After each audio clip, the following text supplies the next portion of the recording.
Howdy, I'm Jeff Nyquist, and this is another edition with Alex Benesch, Friends and Enemies, talking about America's enemies. Today we're going to talk about the Ukraine war and the extension of that war, the widening of that war, and a possible nuclear war. And what is a nuclear war? How is it fought? Do we understand what that is? So welcome, Alex, to the program. Hi there. I think the most primitive answer the most primitive answer that you can find to the question, how do you do a nuclear war? I think that it's the opinion that it's not doable because it would result in nuclear winter, which is not a real thing actually. But at least it would cause just unacceptable losses on both sides. So this is what many people believe, and I think that many people sleep better at night if they believe that it's so unlikely to happen because nobody could really win it. And so when you look, let me address a couple of those things because I know the answers to this. You have nuclear winter, which people believe in. And I'll just to give a little background. People think you can't have a nuclear war because the debris and the smoke and everything thrown up by the explosion of a bunch of nuclear weapons is going to, blot out the sun. It's going to prevent sunlight. It's going to cause an ice age, a nuclear winter scenario. Everybody's going to die then because the planet's going to freeze up like a little ice ball. It's completely fabricated. In the early 1980s, Yuri Andropov, his KGB assigned scientists to this idea of we'll create this nuclear winter theory, we'll feed it to Western scientists, they'll believe it. Didn't Carl Sagan say this stuff? Well, Sagan was part of the TTAP study. He was the S in TTAPs. It was a number of scientists got fed this, and they did this study using computer models, very much like which we have with global warming today. But the problem with computer models is it's garbage in, garbage out.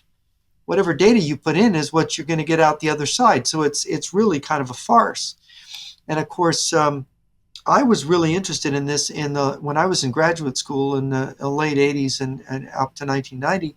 I spent a lot of time in the lowest level basement of the UCI research library, which, by the way, they had two basements, and the lower basement was the fallout shelter. They had little markings that it was a fallout because it was built with federal money in the 60s.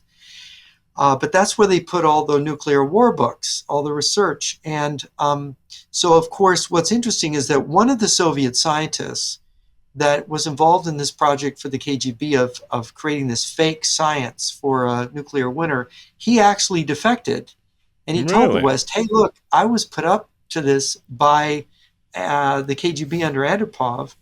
And, of course, he was kidnapped by the KGB was it 1985? Somewhere around there, when he attended a scientific conference in Spain. They basically kidnapped him, and he was never heard from again. So they got him back. He was a defector that got snatched. They were pretty angry with what he did, exposing it. But actually, a number of scientific studies were funded by the government. There was all this concern because of the TTAP study that Carl Sagan and other scientists were involved in, saying, look, we can't have a nuclear war. It'll cause nuclear winter. So I actually read the extremely boring scientific study on nuclear winter, which came out around 1989-90. I'm remembering. It's been a lot of years since I went through it, but the conclusion of the study was absolutely unforgettable because they put it for the layman in very solid terms. They said that, yes, you could get a nuclear winter effect in a nuclear war, but you would have to build a ginormous nuclear weapon that could break the Earth's crust. Now, to build this weapon, you would need the weapon itself would be as large as the Empire State Building. Wow, okay. So the much weapon, for that. In order to get the weapons grade uranium, there's not enough uranium on the Earth to build this weapon. So you'd have to go to the moon, mine the uranium there, and bring it back to the Earth. And it would cost more than the gross domestic product of all the countries in the world combined to build it. Then you could detonate it and cause nuclear winter. But these little firecracker weapons that we have basically are even a 1 Yeah. to 50 megaton bomb would be a firecracker compared to doing this. We couldn't do it.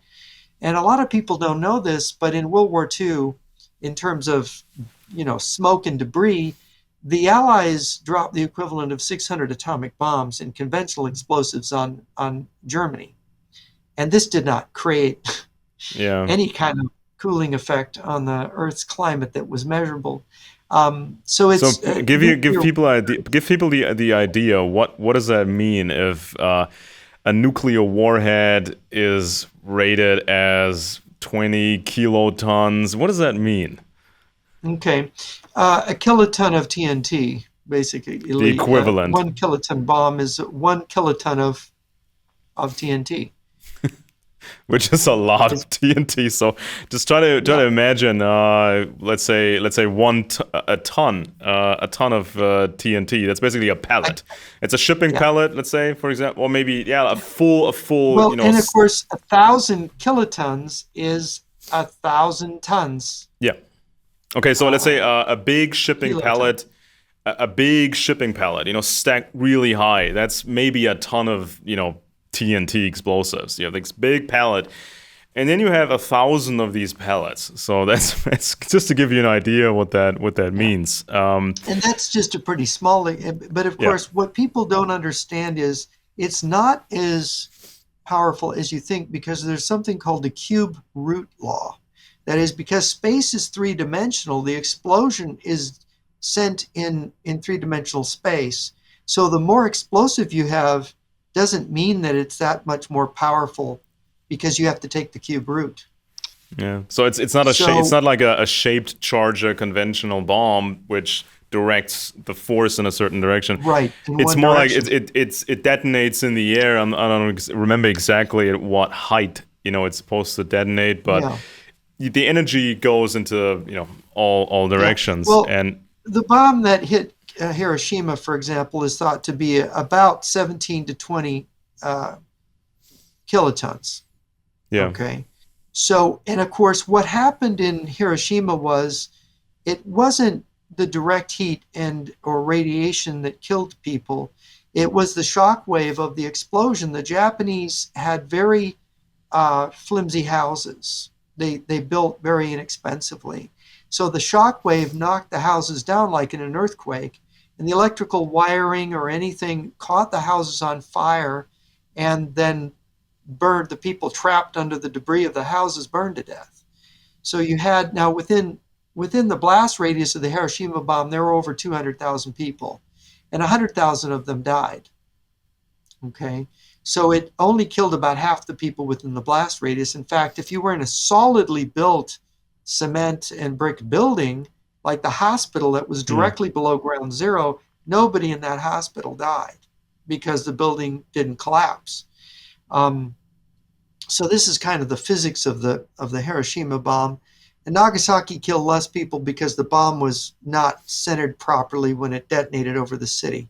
So there were only like 50,000 casualties in Nagasaki. So, I think some people have argued that the Tokyo firebombing actually killed more people than the bombing of Hiroshima. But I'm not sure. I think they're not totally sure what the casualty figures were. So, And but just to, around just to 100,000. interject, just to interrupt you for a second, Yeah. the atomic bombs were used to shorten the war because they did calculations and projections on how long the war would continue on with conventional means, and they projected the losses on both sides, and these projections were quite large. So this was kind of the rationale behind using the atomic bombs, so to actually have less dead people. Well, actually, the rationale is something of a lie, and there was congressional testimony on this.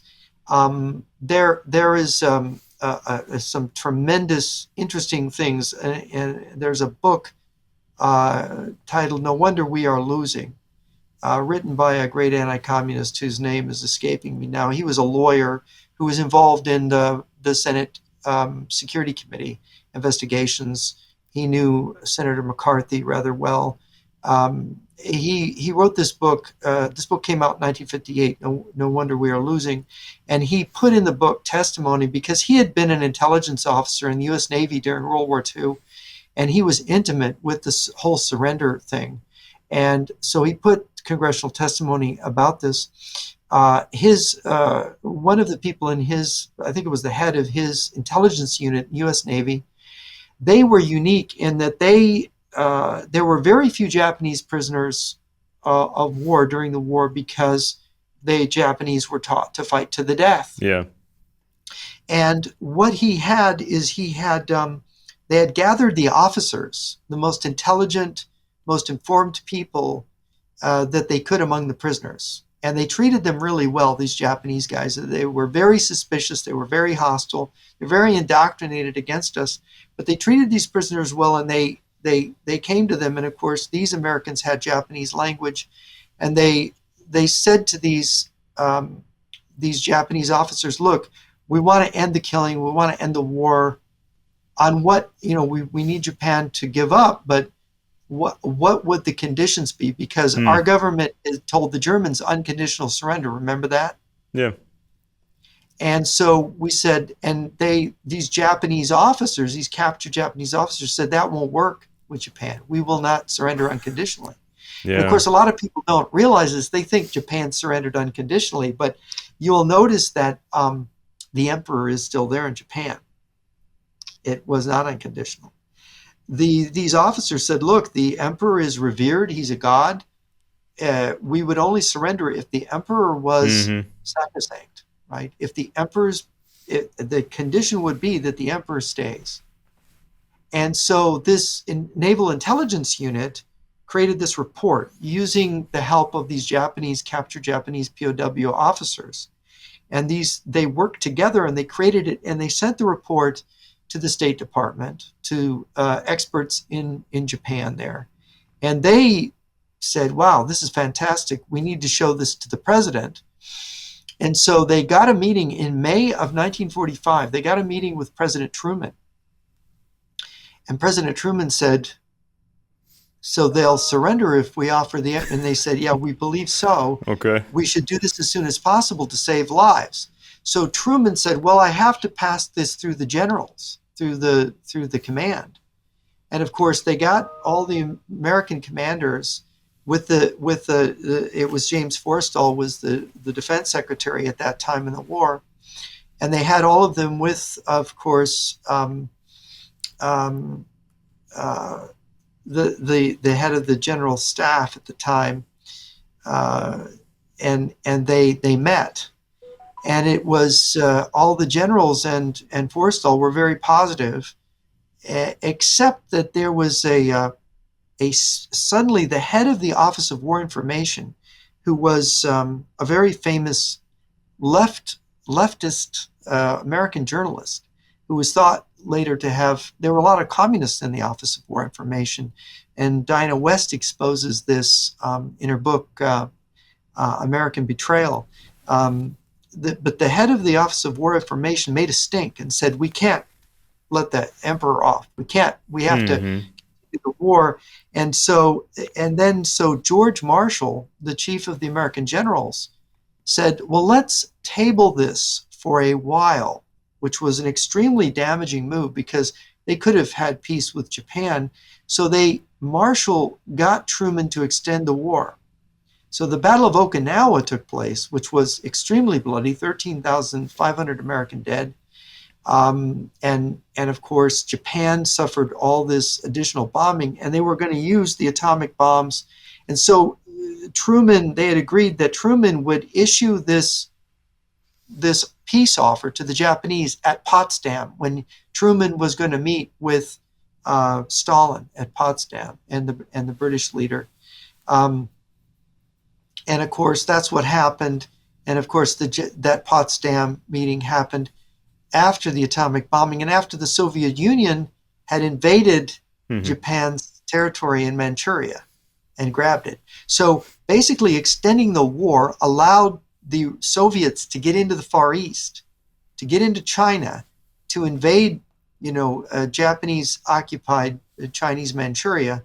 and then give all the captured equipment and supplies. They basically captured the Japanese biological warfare project in Manchuria. They captured whatever the Japanese were working on in terms of atomic weaponry there, and of course captured the Japanese armies there and gave the military equipment to Mao.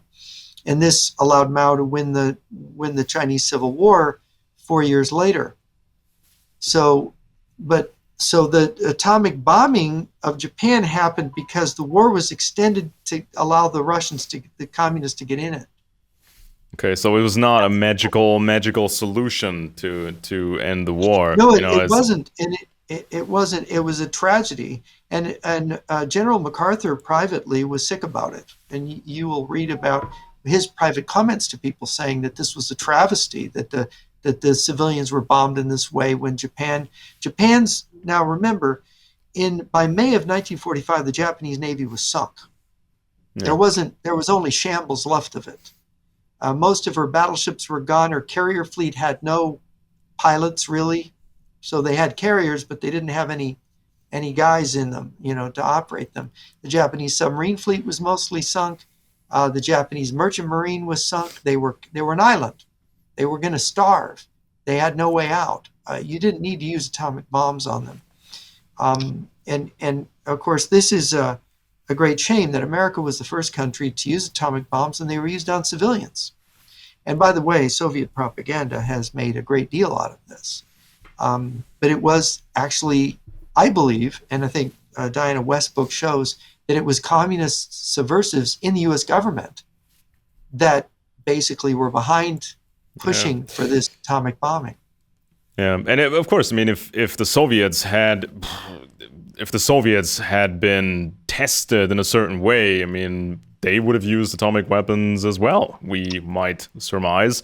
But of course, they were handed quite a bit of territory after World War II.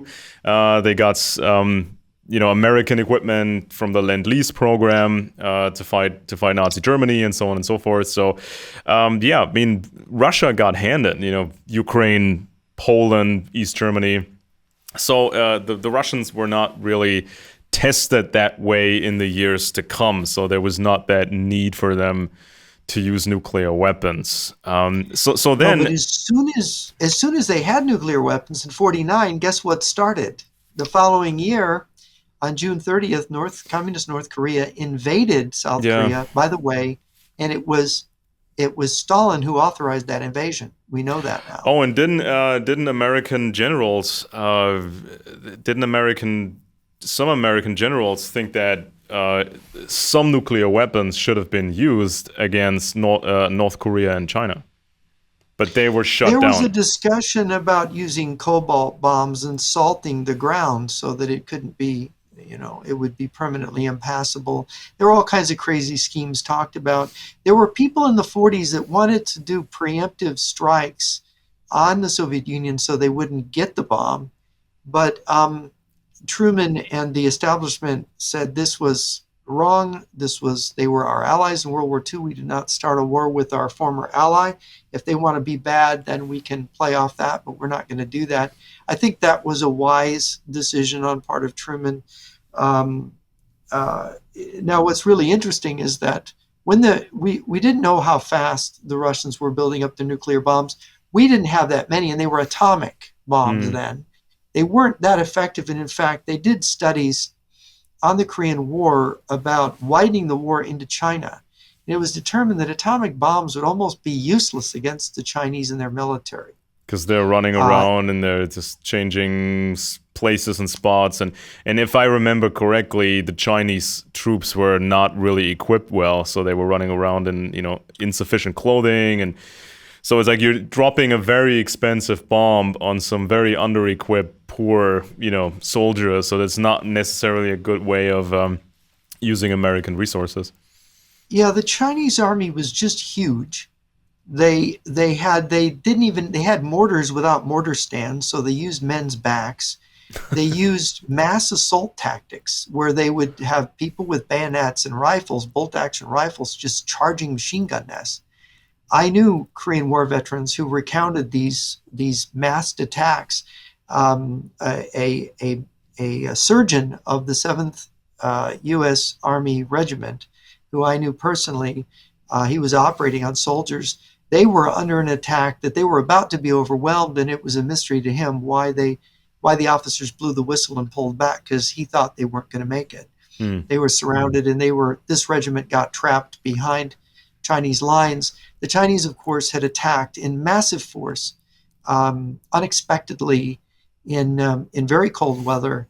Yeah, exactly. Very cold weather, under-equipped. Yeah. And you had the Battle of Chosin.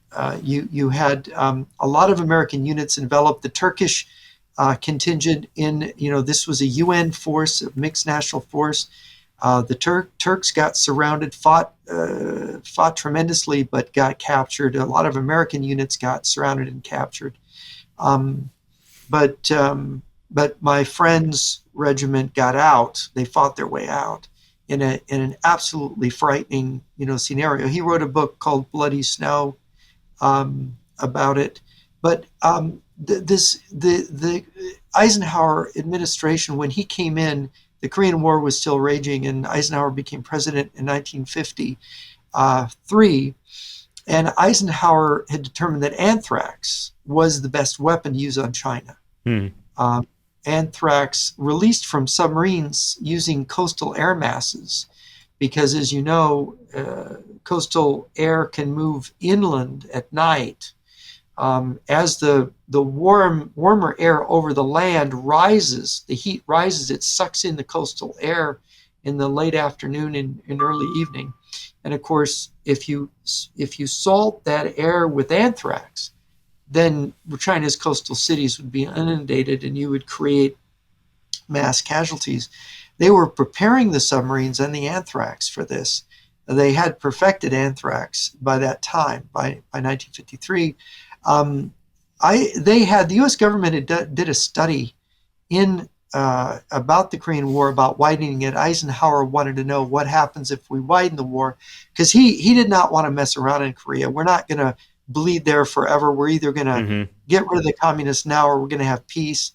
And of course, the study showed that if you widen the war against China and the USSR, the war would last 10 years. It would cost 10 million American lives. And but our allies would abandon us in Europe, but we'd win the war. And of course, it would be an atomic war, using those early atomic weapons. But there was no, at that time, the U.S. Air Force really had tremendous supremacy. And it wasn't until around 1960 that the U.S. Air Force, very grudgingly, was kind of politically embarrassed by a report called On Thermonuclear War, done by the Air Force's own think tank, by Herman Kahn. And the study was done by the RAND Corporation. That was the Air Force think tank. And of course, you had before that the Gaither Report, which Eisenhower only partially accepted, which said that, look, we have to build fallout shelters. Yeah. This is towards the end of is during Eisenhower's second term. We have to build fallout shelter protection. We have to basically indoctrinate the population and train it to survive a nuclear war, and orient us as the communists as our enemy. And Eisenhower was a bit of a liberal. He didn't want to do that. The digging in. Yeah, he didn't. He said, if we take all this concrete and build all these fallout shelters, we won't be able to build freeways and shopping malls. And there's actually, John Lewis Gaddis has some, when the Eisenhower files, minutes of the national security meetings were declassified, I think in the late 80s, early 90s, John Lewis Gaddis, the Cold War historian, he wrote a book called The Law and Peace, in which he has excerpts of these, in which Eisenhower is explaining to John Foster Dulles, the Secretary of State, that, look, I wasn't bluffing in 1953. I would have widened the war if they hadn't come to the peace table. And of course, Stalin's death, Stalin wanted the war. Stalin wanted to fight World War III with Eisenhower, but Stalin's immediate subordinates didn't want to, and he was going to purge them, but they got him first. So World War III didn't happen in 1953. The communists knew that Eisenhower was going to widen the war, and most of the younger associates of Stalin, who was very old and wouldn't be around much longer, they didn't want to die. They wanted to live longer. Yeah. So the war didn't take place. Stalin was removed, and of course you've got testimony of Stalin's bodyguards in the 1990s, his last living bodyguard saying, yeah, Khrushchev removed us from the guard details on the night Stalin died. He didn't have bodyguards. Mm-hmm. So this whole episode, so Eisenhower told John Foster Dulles, look, we avoided the war now. Now we're going to beat the communists by living better than the people in the Soviet Union. Right. Thus, you have things like the kitchen debate between Vice President Nixon and Khrushchev in a display of American standard of living by what an American kitchen looks like, displayed in Moscow. You've got Eisenhower saying, look, if we show them a better life, the Russian people will want that. And so they had the theory that communism was going to collapse on its own because it couldn't deliver the goods, right? That was actually the theory that Eisenhower came up with of how we're going to win. Interesting. The first time in history a country is going to win a struggle with a major superpower enemy by living better. Yeah. So Stalin is dead. The atomic arsenals get bigger. You get better submarines. At some point, the rockets are so advanced you could fire them from a submarine reliably. Both sides are starting to build these silos, the fixed silos, and they also develop these more mobile systems, truck-based systems that you can move around. This was more of an issue here in Europe, where the Russians have these systems on trucks, SS-20s. and they can constantly move them. Just today it's here, and next week it's going to be over there. So you keep things moving, and then, and at some point... Yeah, you can't have a preemptive strike against the enemy's nuclear, arsenal if they're on these mobile platforms, which were developed in the... They developed them in the 1970s and deployed... They had rail mobile, I think, in the late 1970s. They deployed the road mobile SS-20s then, mostly in the 80s. And of course, we developed our Pershing system. Yeah, so technology becomes more sophisticated. Some of these rockets are very large and they can fly very far. The payload is pretty big, and so you can get more payload to the target. And then you also got the smaller systems. But if you have a fixed silo, that silo can be destroyed by the enemy. So this goes into the calculation. You have the mobile systems, and then you have your submarines that are constantly moving. Yeah, the triad was submarine-based ballistic missiles with nuclear weapons, strategic bombers with nuclear weapons, and of course, land-based ICBM missiles, intercontinental ballistic missiles. And those were the most accurate. The land-based missiles were the most accurate, fast-moving system. But they were coming, you had to base them in the center of your country. Like most of ours were based, most of our land-based missiles were initially based in North Dakota, although they had ICBM bases in Arkansas, Arizona, Montana, different places in the country. Okay, so then the concept of a nuclear war that grows along with the technology, and of course it becomes more complex with technology. So let's just explain the base concept before we get into the more advanced stuff. So, for example, what both sides were always afraid of: a massive first strike, a surprise attack. So you shoot a large volume of these missiles with no prior warning. You shoot them at the enemy. You want to take out the enemy's silos, rocket silos, so they cannot fire from those. You want to take out mobile systems, and you also, if it's in any way possible, take out submarines. And then you brace for the counterattack, and you hope that the counterattack would be as small as possible. So that's basically the simplest base concept, correct? Yeah, there's a big advantage to attacker who gets a surprise attack, because you can, in one of the Soviet books, it says the best defense for a nuclear weapon is to fire it first before it can be destroyed. So you want to fire your missiles as soon as possible against the enemy. So it's all about counterforce attacks. You want to destroy the enemy's nuclear arsenal as the enemy's trying to destroy your nuclear arsenal. So initially, nuclear war isn't about hitting cities. It's about hitting other nuclear weapons. The cities, right. It's about something. The objective is what's called nuclear supremacy or superiority, where you end up with the preponderance of missiles, and now you can start threatening the enemy cities and saying, look, you got to surrender. You only have 10 nuclear weapons left, and we have 600 left, right? Mm-hmm. That's kind of the ideal situation for forcing another side to surrender. But the Soviet theorists quickly realized that this was an inadequate theory, that in such a war that people would not, continent-sized countries like the United States, with populations of the character of the Americans, probably would not surrender. This was what Colonel Skirdo argued in The People, the Army, and the Commander. He said, no, I don't think they're going to surrender.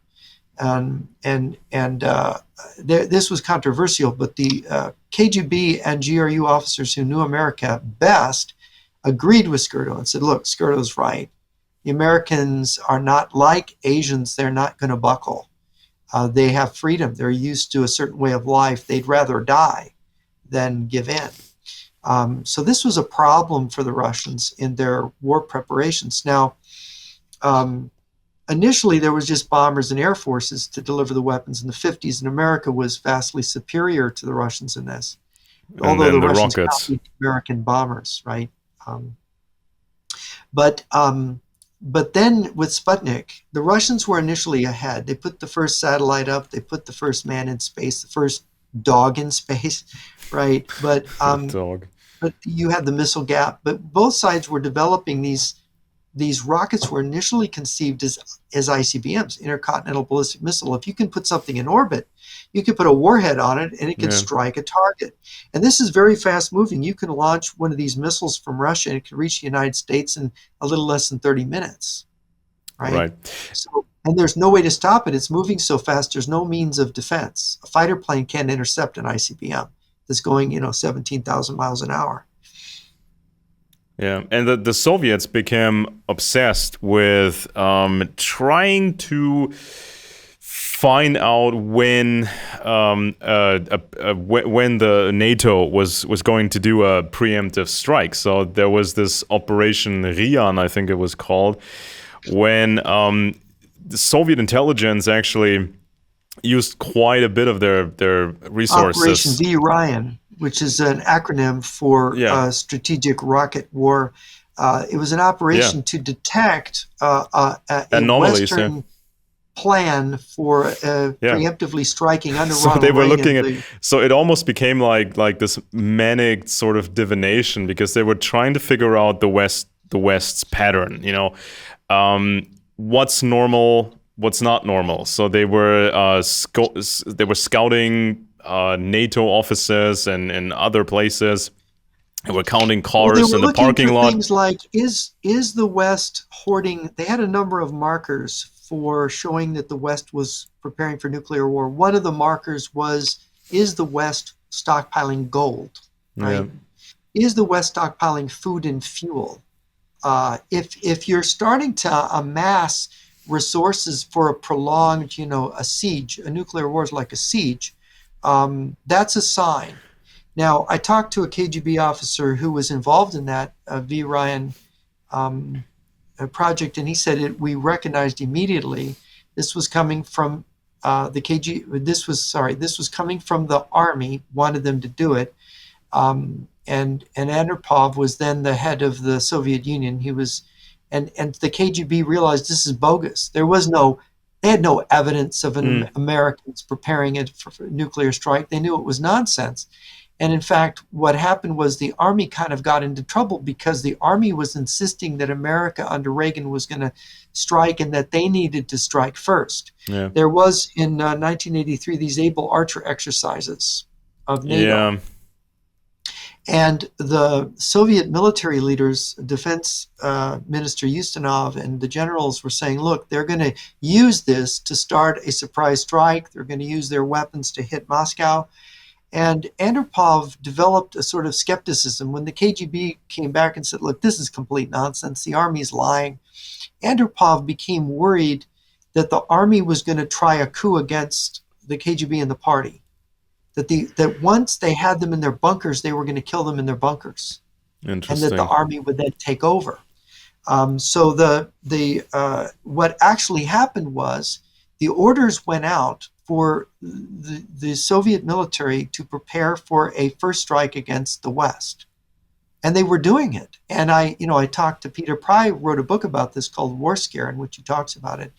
But we had Fritz Ermarth was the head of the Office of Soviet Analysis. They were watching this going on in real time, and they were discussing it and saying, is this just a drill? Why are the Russians getting everything ready to attack?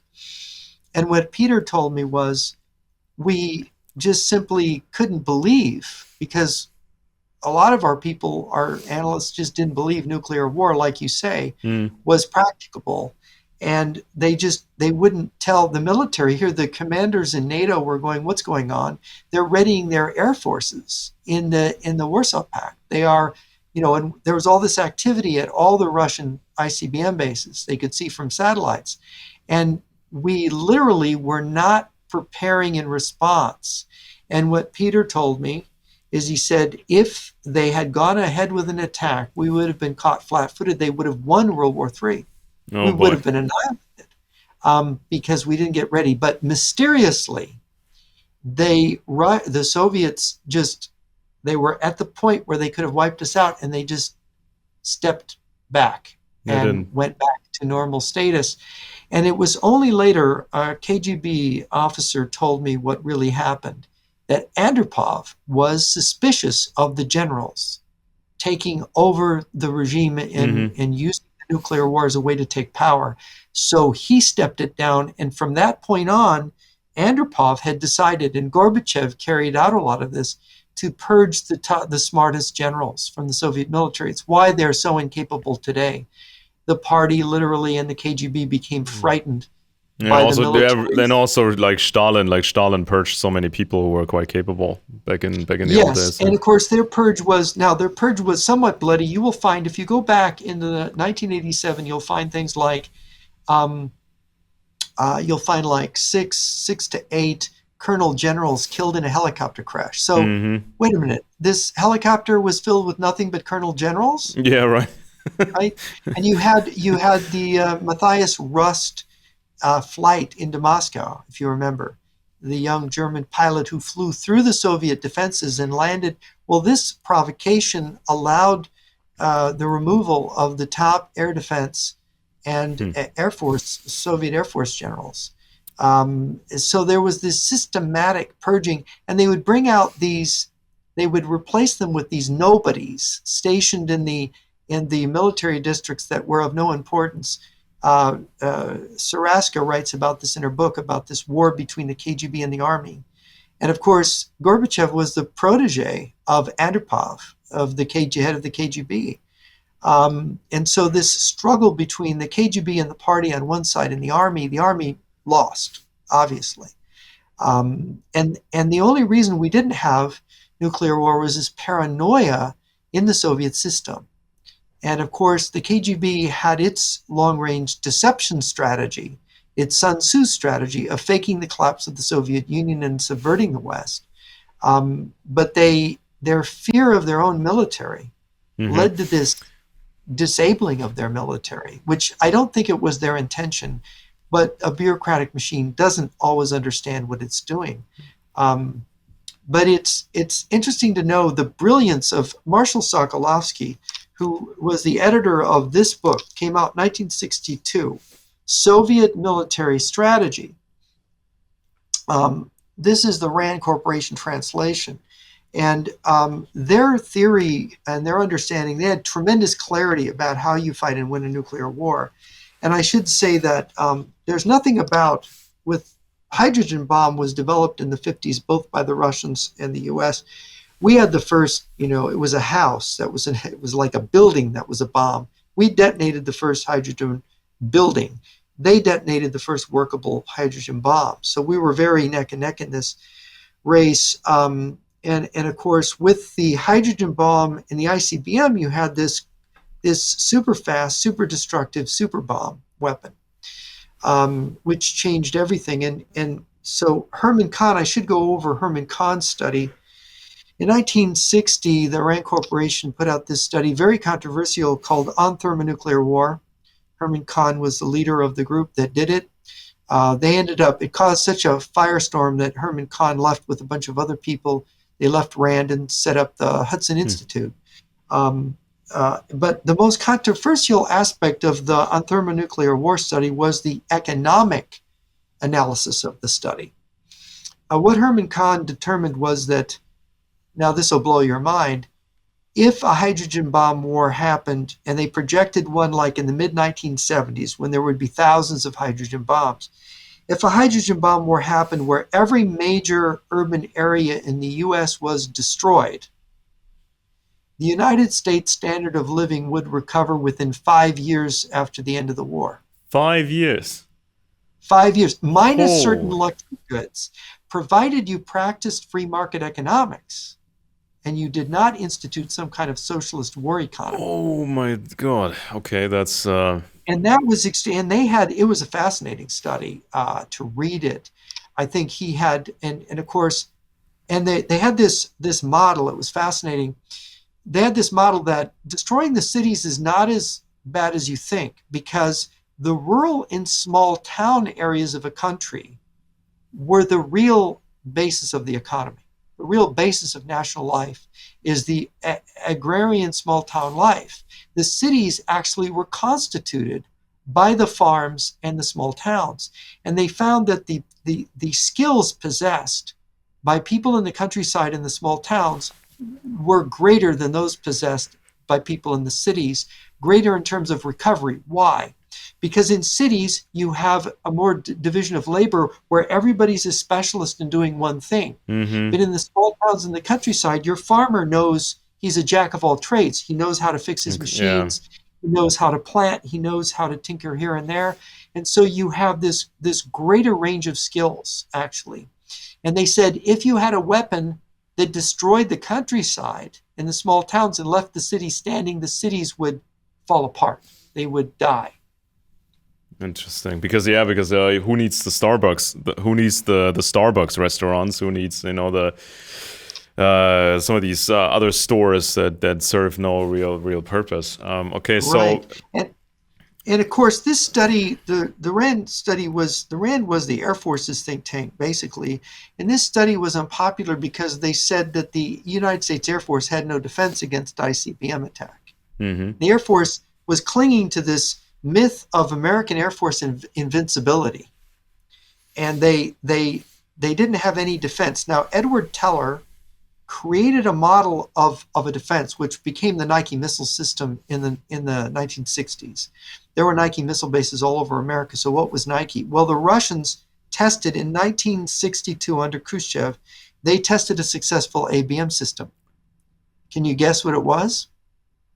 What, the anti-ballistic system? Yes. It was not hitting a missile with a missile.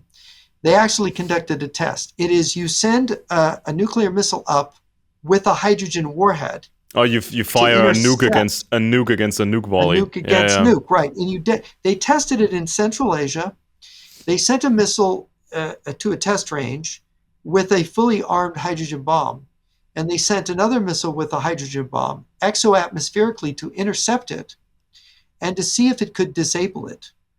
Now, they had a bit of an accident because they were watching this test and they didn't realize that even at the rate, 50 miles away in outer space, that a hydrogen bomb flash could blind people on the ground. Oops. They had a number of their technicians and scientists blinded actually by watching this test, but they learned a great deal. They got within so many miles.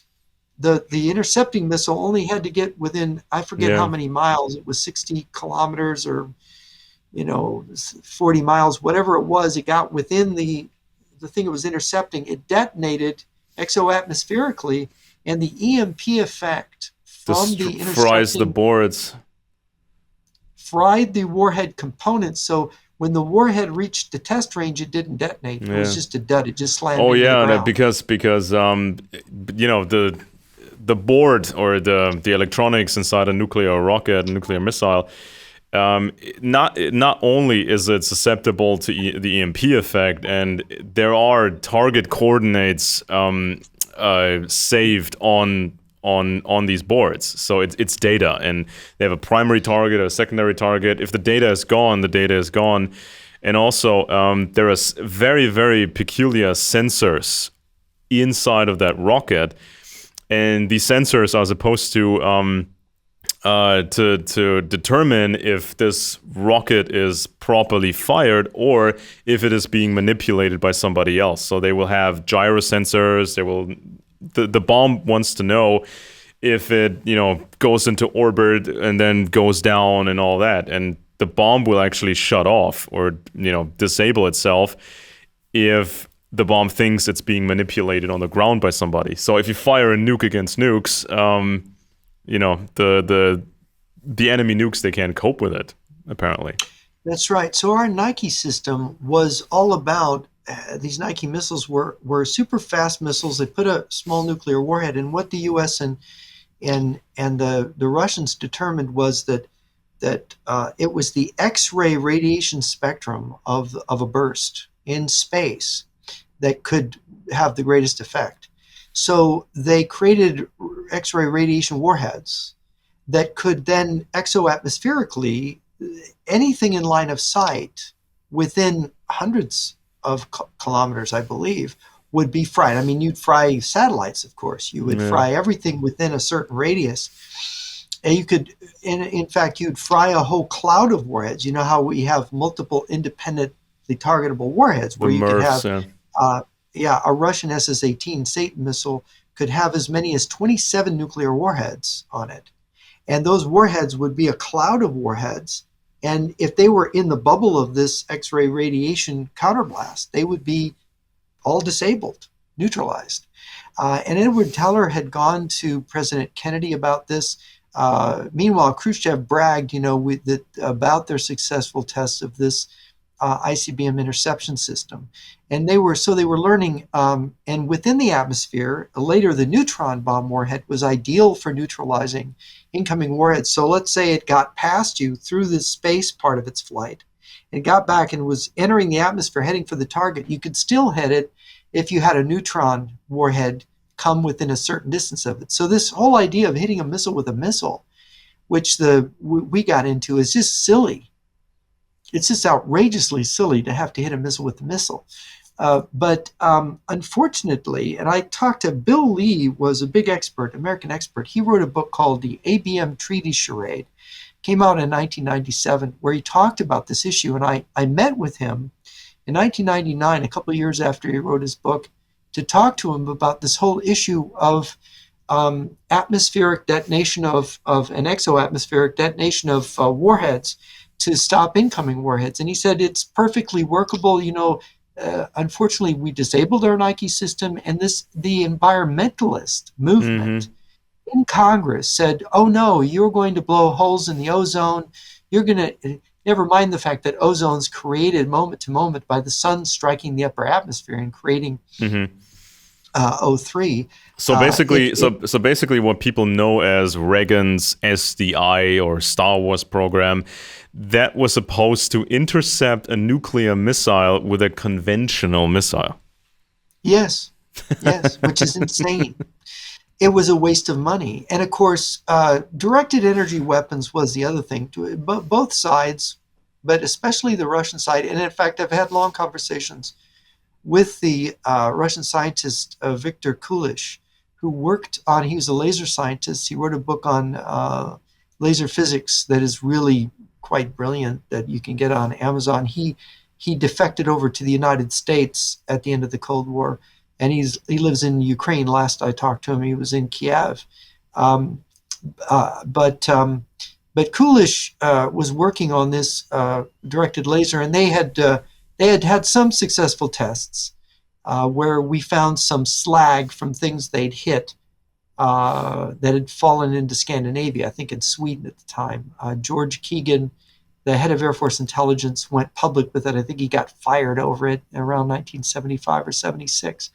But there was, they were trying to make this weapon, but as Kulish told me, Coolidge had a visionary experience where God spoke to him and said, I'm not going to let you build this weapon. And people, if you try, people will die. And he had this belief that supernaturally God prevented them from having this super weapon. They were very determined to get this weapon.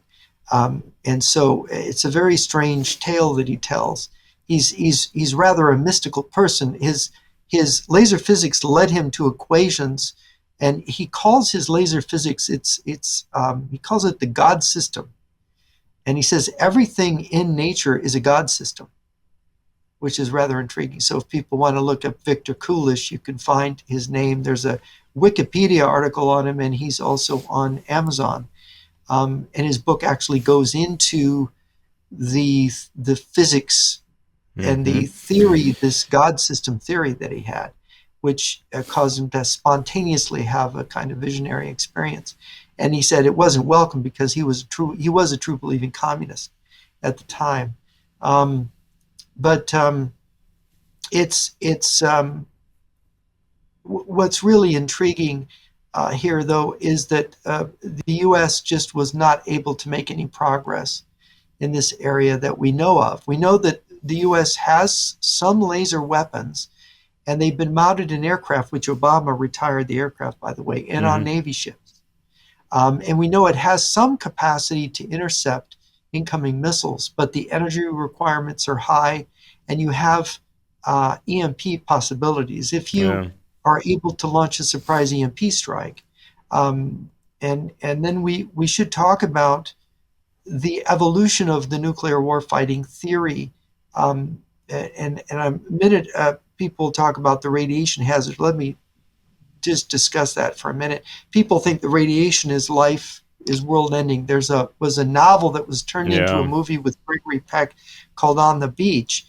And this movie depicted a full-blown hydrogen bomb war in which the long-term fallout would go around the entire planet, and it would come down and it would kill all life on Earth. Sure. That the studies have shown that's completely false. I'll give you an example. The Australian government in 1980 did a study, was very curious about a full-blown hydrogen bomb war where 40,000 warheads would be set off in the northern hemisphere, and some in the southern hemisphere. And they said, well, there would be a few more leukemias and cancers in Australia, but the Australian cancer rate would go down because the import of tobacco from the U.S. would be cut off. Oh my God!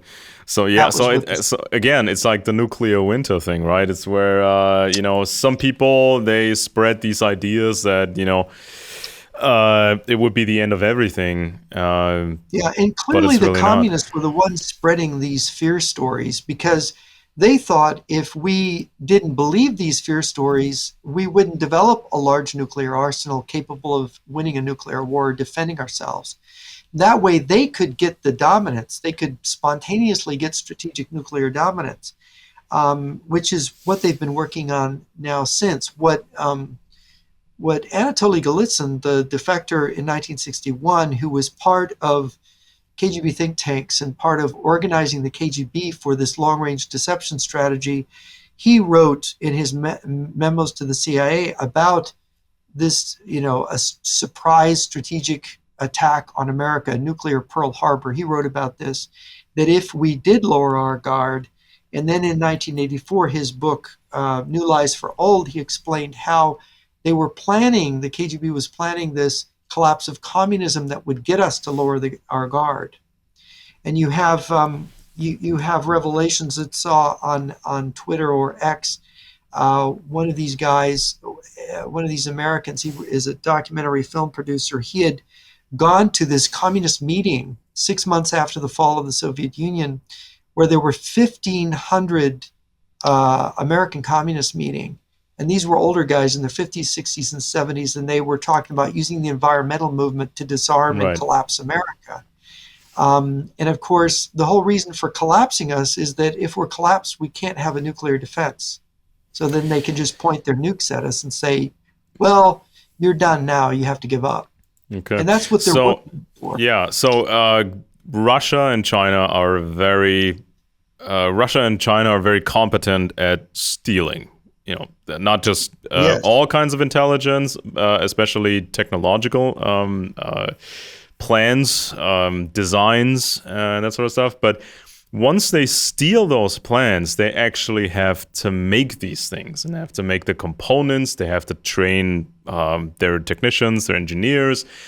Every complicated bit, it has to be made from other bits, and they require special machines, and they're made from bits. So it is quite an undertaking, to have a nuclear war, to conduct a nuclear war.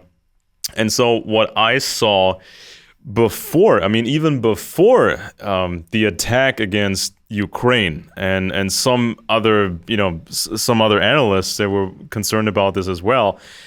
Russia not only needed fresh citizens, which were right around the corner, in Ukraine, but the Russians also needed the industry of Ukraine, because in the Soviet days, Russia invested quite a bit in Ukraine to build up these industrial centers and the technicians and train everybody, and so they were making all kinds of things in Ukraine for Russia, even missile components, rocket engines, sort of the actual components for nuclear missiles, and servicing nuclear missiles, and all that stuff. All that stuff was made in Ukraine. Well, a large number of Soviet scientists and engineers were Ukrainian. Yeah, exactly. They were among their best. Yeah, and so in 1991. USSR is officially over. Ukraine gives up its nuclear weapons, but the production of all these things still takes place in Ukraine. The airplanes, what is it called? The Antonov airplanes. Then in Crimea, they had the shipyards. They were making submarines and other warships in Crimea. And there was so many things made in Ukraine. And in 2014, when Russia took Crimea and parts of eastern Ukraine, these exports then stopped. So there was a moratorium on further weapons related exports from Ukraine to Russia, and this must have screwed up their calculations. And this was in 20. It definitely did. I've heard that from people in the former Soviet Union. Yes. So this was in 2014, and then we saw Western analysts look at how well the Russians were coping with this. So the Russians announced they had these very ambitious plans. They were going to move production to Russia and be self-sustained within a couple of years, but they did not produce the target number of helicopter engines. They did not produce enough of this, did not enough produce of that. So, in fact, without the Ukrainians, their ability to produce advanced tanks was even affected. Okay. And of course, right now they're producing T-64s, 3,000 a year. Okay, so so this was quite a problem for Russia. Uh-oh. Did we lose the connection? No, you're still here. So that's what I'm hearing from my sources, is that it was a kind of general collapse across the board of Soviet. Of course, there's the corruption in the Soviet defense industries, and I know from talking to Ukrainians with engineering and science background that there was attempts to lure them to Russia for years. The Russians wanted them to move to Russia, to come to Moscow, to become part of their scientific and technology projects. And by the way, in the Russian scientific cities that exist throughout the Russian Federation, there are many foreign scientists and engineers working in those scientific cities on secret weapons projects. And you maybe saw Putin had a great big presentation of the super sophisticated advanced weapons that Russia was developing. The 200 megaton tsunami weapon. Yeah. Poseidon. The directed energy weapons, allegedly. all kinds of fabulous missiles and hypersonic missiles and so on, which we've seen them used some of them used in the Ukraine war, and we've actually seen them shot down, some of them, which is intriguing. But the big problem that the Russians have, of course, is that their basic military is oriented to nuclear war. So they thought because of their numbers and because of their speed of attack, they would overwhelm the Ukrainians, and they did not do so successfully. Then they tried artillery, which they did not succeed. And of course, now they're trying to figure out by building up their forces to come at it again, I think during the winter or in the spring. But they could not use their nuclear weapons on Ukraine, their tactical nuclear weapons, because the Ukrainians are supposedly their brother Slavs, and they're liberating them from this Nazi government that's been imposed on, supposedly by the CIA and NATO. But once that Russian army reaches the border of NATO, Peter Pry told me, he said there were 20,000 tactical nuclear weapons in the Soviet arsenal at the end of the Cold War, and they didn't, to our knowledge, they didn't destroy any of them. So the tactical are the smaller ones. So we're talking, the smaller ones, 1 to 10 kiloton is generally the Russian range, and of course they fire them from artillery. They're largely artillery fired, but they can fire them from aircraft and put them on missiles, because the Russians have large missile artillery contingent that 90-kilometer range or more, and so they this is what they would use to bombard positions. And of course, I should read you their theory of nuclear war. Their general theory of how to fight a nuclear war is from Sokolovsky's book, and it hasn't changed. And the Chinese almost certainly have the same idea. And it's the characteristics, military and strategic features of a future world war. And they ask, what will be the characteristic strategic aims of a future war, and how will it be conducted? And it says, assuming that the belligerents of both camps strive for the goals described above, that's total victory, of course, they will imply the most decisive instruments of war, above all, many nuclear weapons, right? In order to annihilate the opponent or force him to surrender in the shortest possible time. And so it says, given present conditions, how do you do this? The Soviet military strategy answers as follows. The attainment of both these goals, that is the destruction of the army in the field and the destruction of the enemy's war-making capacity in the rear, and the enemy's command and control and so on. The annihilation of the opponent's armed forces, the destruction of targets deep in his territory, and the disorganization of the country will be a single continuous process of the war.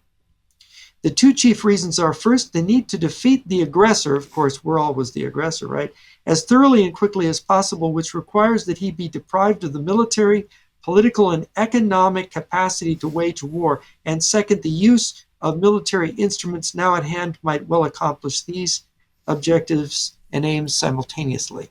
So they envision it. So you'll see Soviet generals saying things like, we're going to destroy all of the American bases in a first strike. We're going to wipe them all out, wipe out the American command. It was, I think, some intelligence showed that they would hit all U.S. state capitals, hit every state government and hit Washington. So the U.S. has no governing structures at the state or the federal level. Fortunately, we have county government, so we can reconstitute ourselves from that. But the Russians, their biggest vulnerability is that they are a highly centralized system. Yeah. They're a top-down system. And so we developed a strategy in the 1980s. We developed these tunneling missiles. So the Russian leadership, they go to these deep underground bunkers. So we developed missiles that could tunnel hundreds of feet underground and detonate and destroy the bunkers. This really frightened them. This was real deterrence, killing the leaders. So the Russians just dug deeper. They built several of these underground super cities that are more than 1,000 feet underground. Yamato Mountain is one of the more famous ones that they worked on continuously throughout the 1990s. They had 50 to 60,000 people living under these underground cities. These cities in the Urals are connected by underground rail tunnels. Their entire copper industry, their nuclear construction industry, all kinds of vital strategic industries are underground in these underground city complexes, so they could carry on a war from underground. And the amount of space. What are the limitations of that digging in strategy? Because you must have enough tunnels to the outside world so you can bring outside what you produced underground. And so what do you think are the shortcomings of that digging in strategy? Well, it's a shortcoming if you have, look, by 1975, George Keegan publicized satellite information. He said, look, since early 1960s, by that time, the Soviets had spent more than the equivalent of like $1 trillion, some astronomical sum, on tunneling. That was by the mid-1970s. And they've continued right up to today to tunneling underground. Moscow and... Well, for example, Moscow, what Keegan revealed was that Moscow had, I think it's 100 feet of earth pack, then another 100 feet of concrete. And underneath Moscow, there are 76 bunkers, each the size of the Pentagon, to house all the different government and military ministries under Moscow. It's an anthill. It's unbelievable. And of course, with that much concrete, I forget how many feet, I think I got the concrete feet wrong, but it was an incredible shield system to protect the government. So the government can go underground, and it's connected to the subway system. And every building built after like 1962 or 63 in the Soviet Union was built with a blast shelter as its bottom story floor, blast and shell out system. Many of them having tunnels leading to other buildings in the subway system, but not all of them having sufficient tunnels. So the problem you have is people can get trapped in these tunnels, right? Because the tunnel entrances get attacked, they get caved in. So the U.S. could and just the spontaneous and action. The Russians, am I understanding this correctly? The Russians, they quickly have to move key personnel into these safe bunkers, because without the engineers, without the professionals, they can't function in these underground systems. Yeah, and since they're a top-down thing, if anything happens to their leadership, you cut off the head of the snake and it doesn't function. Without leadership, it doesn't function. So the bunkers and the leadership, the preservation of the government structures is the key. And they want to protect their population. So they have, and it isn't just in Moscow, they have 76 bunkers. It's all the largest Soviet cities had this built. You look at Kiev now, look at how you get some shots of the underground off of the metro in Kiev, and you've got the same thing underground. I mean, there's no way they're going to they wouldn't be able to kill the government even with nuclear strikes, because they've got that deep bunker system under Kiev from the Soviet period. It's incredible to see that, you see Zelensky's in these different bunkers and tunnels. So, and this construction is just, we can't imagine it. We don't know anything really like it, to the extent we got going in this later. There's rumors of us having tunnels under Nevada, under Colorado, the Ozarks, up to Arizona, under the Ozarks. It's somewhat secret here. There's been books published about alleging where these tunnels are in the U.S. I'm a little bit dubious, but yeah, I mean, if you've ever been, to Cheyenne Mountain, if you've been to Colorado Springs, this is where the North American Air Defense Command was located, in a mountain. Well, according to Peter Pry and others, this is not even hardened. Mm-hmm. And in fact, 20 years ago, a Russian general visited Cheyenne Mountain. They'd shut it down for a period, and then they opened it again. And he said, "This isn't your real headquarters. This is too vulnerable. This would be blasted. This mountain would be blasted." Come on. Show me the real thing. Show me the real thing.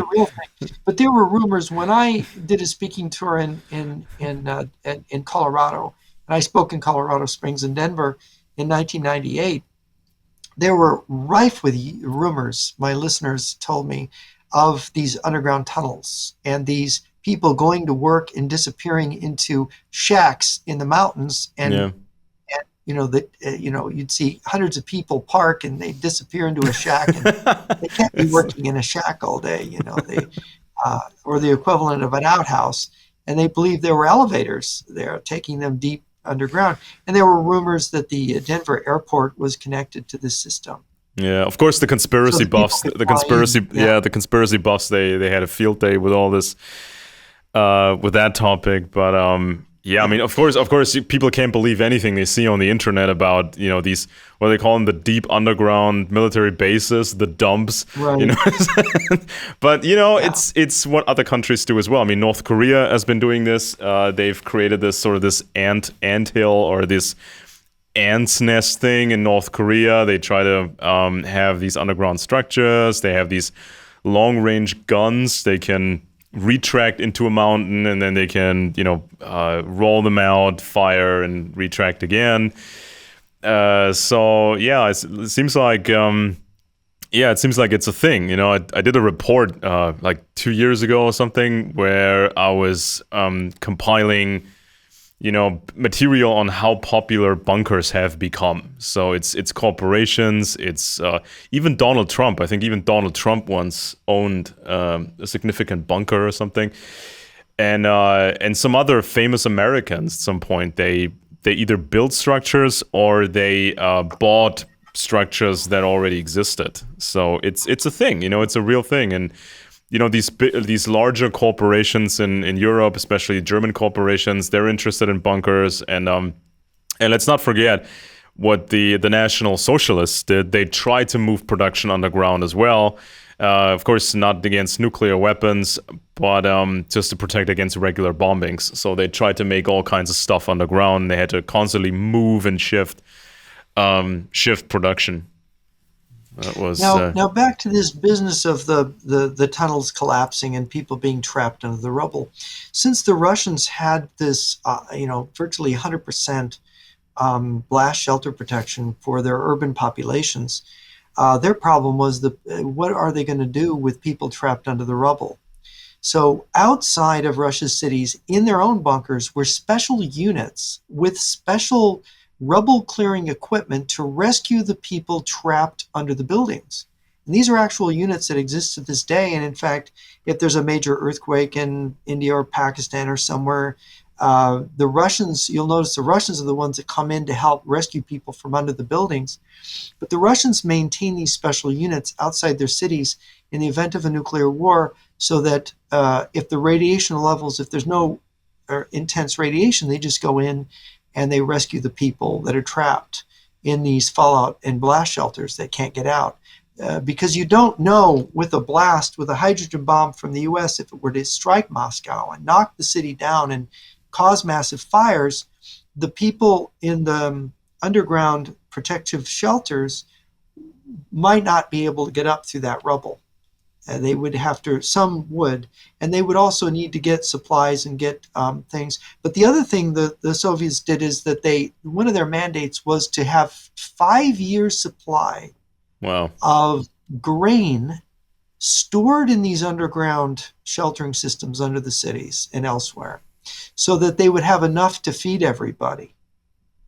Now, how well did this work?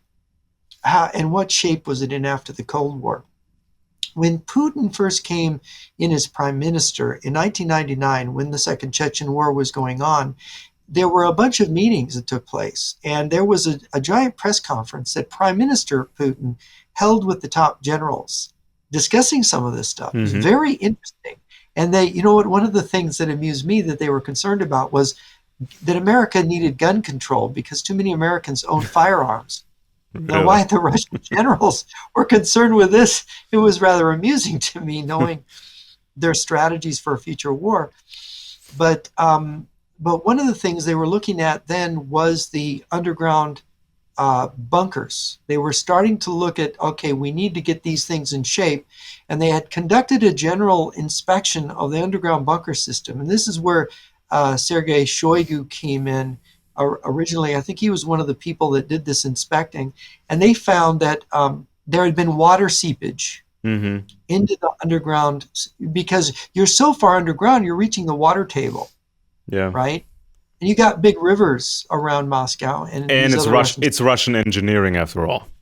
It is Russian engineering after all. So I think a lot of the grain that they'd stockpiled was probably ruined. A lot of it was bad. Yeah. They had to empty it. And so they fired the guy that was the minister that was in charge, the emergency something ministry. And they put a new guy in charge. And I think that Shoigu was a troubleshooter for this. This is how he ultimately became, I think, Mm-hmm. defense minister. And they were fixing a lot of the tunnels. They were trying to, and I think they just had an enormous mess on their hands. Yeah. But then under Putin, when Putin became president, they reestablished the civil defense education in the high schools, in the secondary schools. And they started bringing back all of this kind of, in Russia, they're educated to know what to do to protect yourself from fallout and biological warfare. They're given first aid classes and what to do.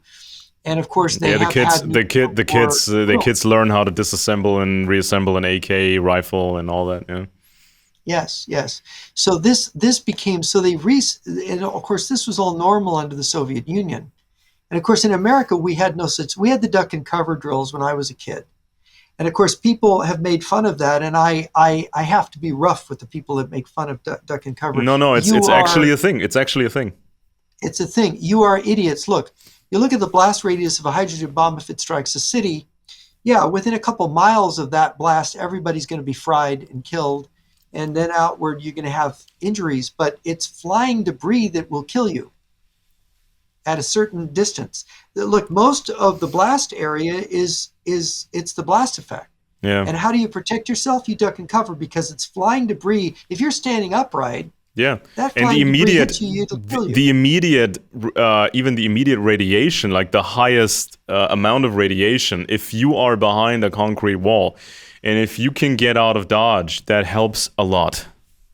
Yeah, you get under a desk and a chair. Look, most of the radiation is going to be absorbed by the roofs of the buildings from a direct blast, and you want to be facing down with your eyes closed, because that flash from the hydrogen bomb explosion will blind you permanently. It will destroy your eyesight. So you want to cover your eyes, your face. You want to be on the floor. You want to be under something solid, because it is like an earthquake. What do they tell you in an earthquake? Get under something so things won't fall on you. Get down. It's a similar thing. And this is how you protect yourself. So making fun of that is just plain stupid, and it's subversive. Yeah. Oh yeah, I'm not going to duck and cover. Yeah, you better, because that's how you're going to survive. Yeah. And I mean, there've been studies done on this, and there are guidelines. I mean, people can download these guidelines from the Cold War online. I forgot what the title was or who. I mean, it was some very, very important government facility, I think, where the researchers assembled this guideline, and everybody could get a physical copy of it, or now you can download it. And they will explain to you how this works. So if you have a basement, that's great, and so you're outside of the immediate high volume of radiation, and then after like 24 to 48 hours, that radiation is not your problem anymore. Then you have to worry about the fallout, the dust, the radioactive dust. And once you survive that problem for about 4 weeks or whatever, then there's a good chance you will be fine and your family will be fine. And so people have to take this very seriously. And now in Germany, I mean, in Germany, we saw a complete abandonment of all bunkers. So there are no Cold War era bunkers anymore that are functional. There are no new bunkers. There's nothing here. They just have a concept of using these underground parking garages, larger parking garages, and use them as sort of a fallout shelter. Now, it's better than nothing. Especially in the cities. An underground parking garage would be very good, provided you don't have any direct line of sight to places where the particles will fall. And of course, in the cities, you have more people crowded in smaller spaces, so you have to move them into these parking garages. Now, of course, it would be nice to have bunk beds, to have food ready, and to have all the stuff ready in those parking garages. And that's a whole nother problem. I saw footage years ago, when this whole, the Crimea thing happened with, Russia. There was footage on television, German television, where selected reporters were allowed into these secret storage facilities for the national, like something called the National Grain Reserve or something like that.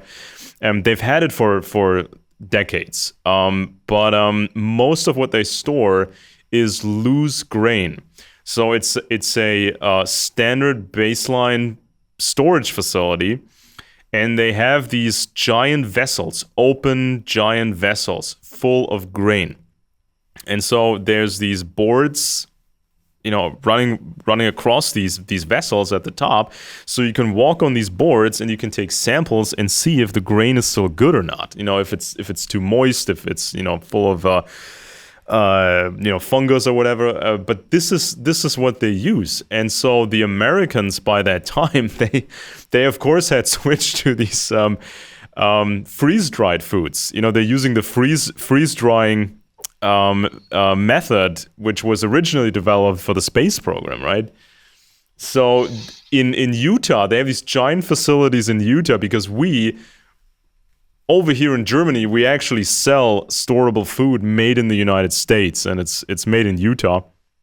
And so they have the best prices because they have the larger facilities. So they can actually make quite the amount of freeze-dried food, and so the Americans are not so reliant on, loose grain like we are. This is sort of the problem. Europe, you've got a huge population there in a fairly small area, fairly close to Russia. Now, we haven't discussed how the Russians envision a war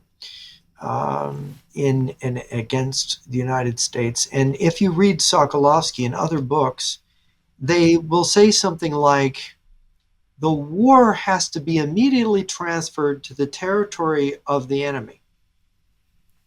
That means they're going to invade the United States.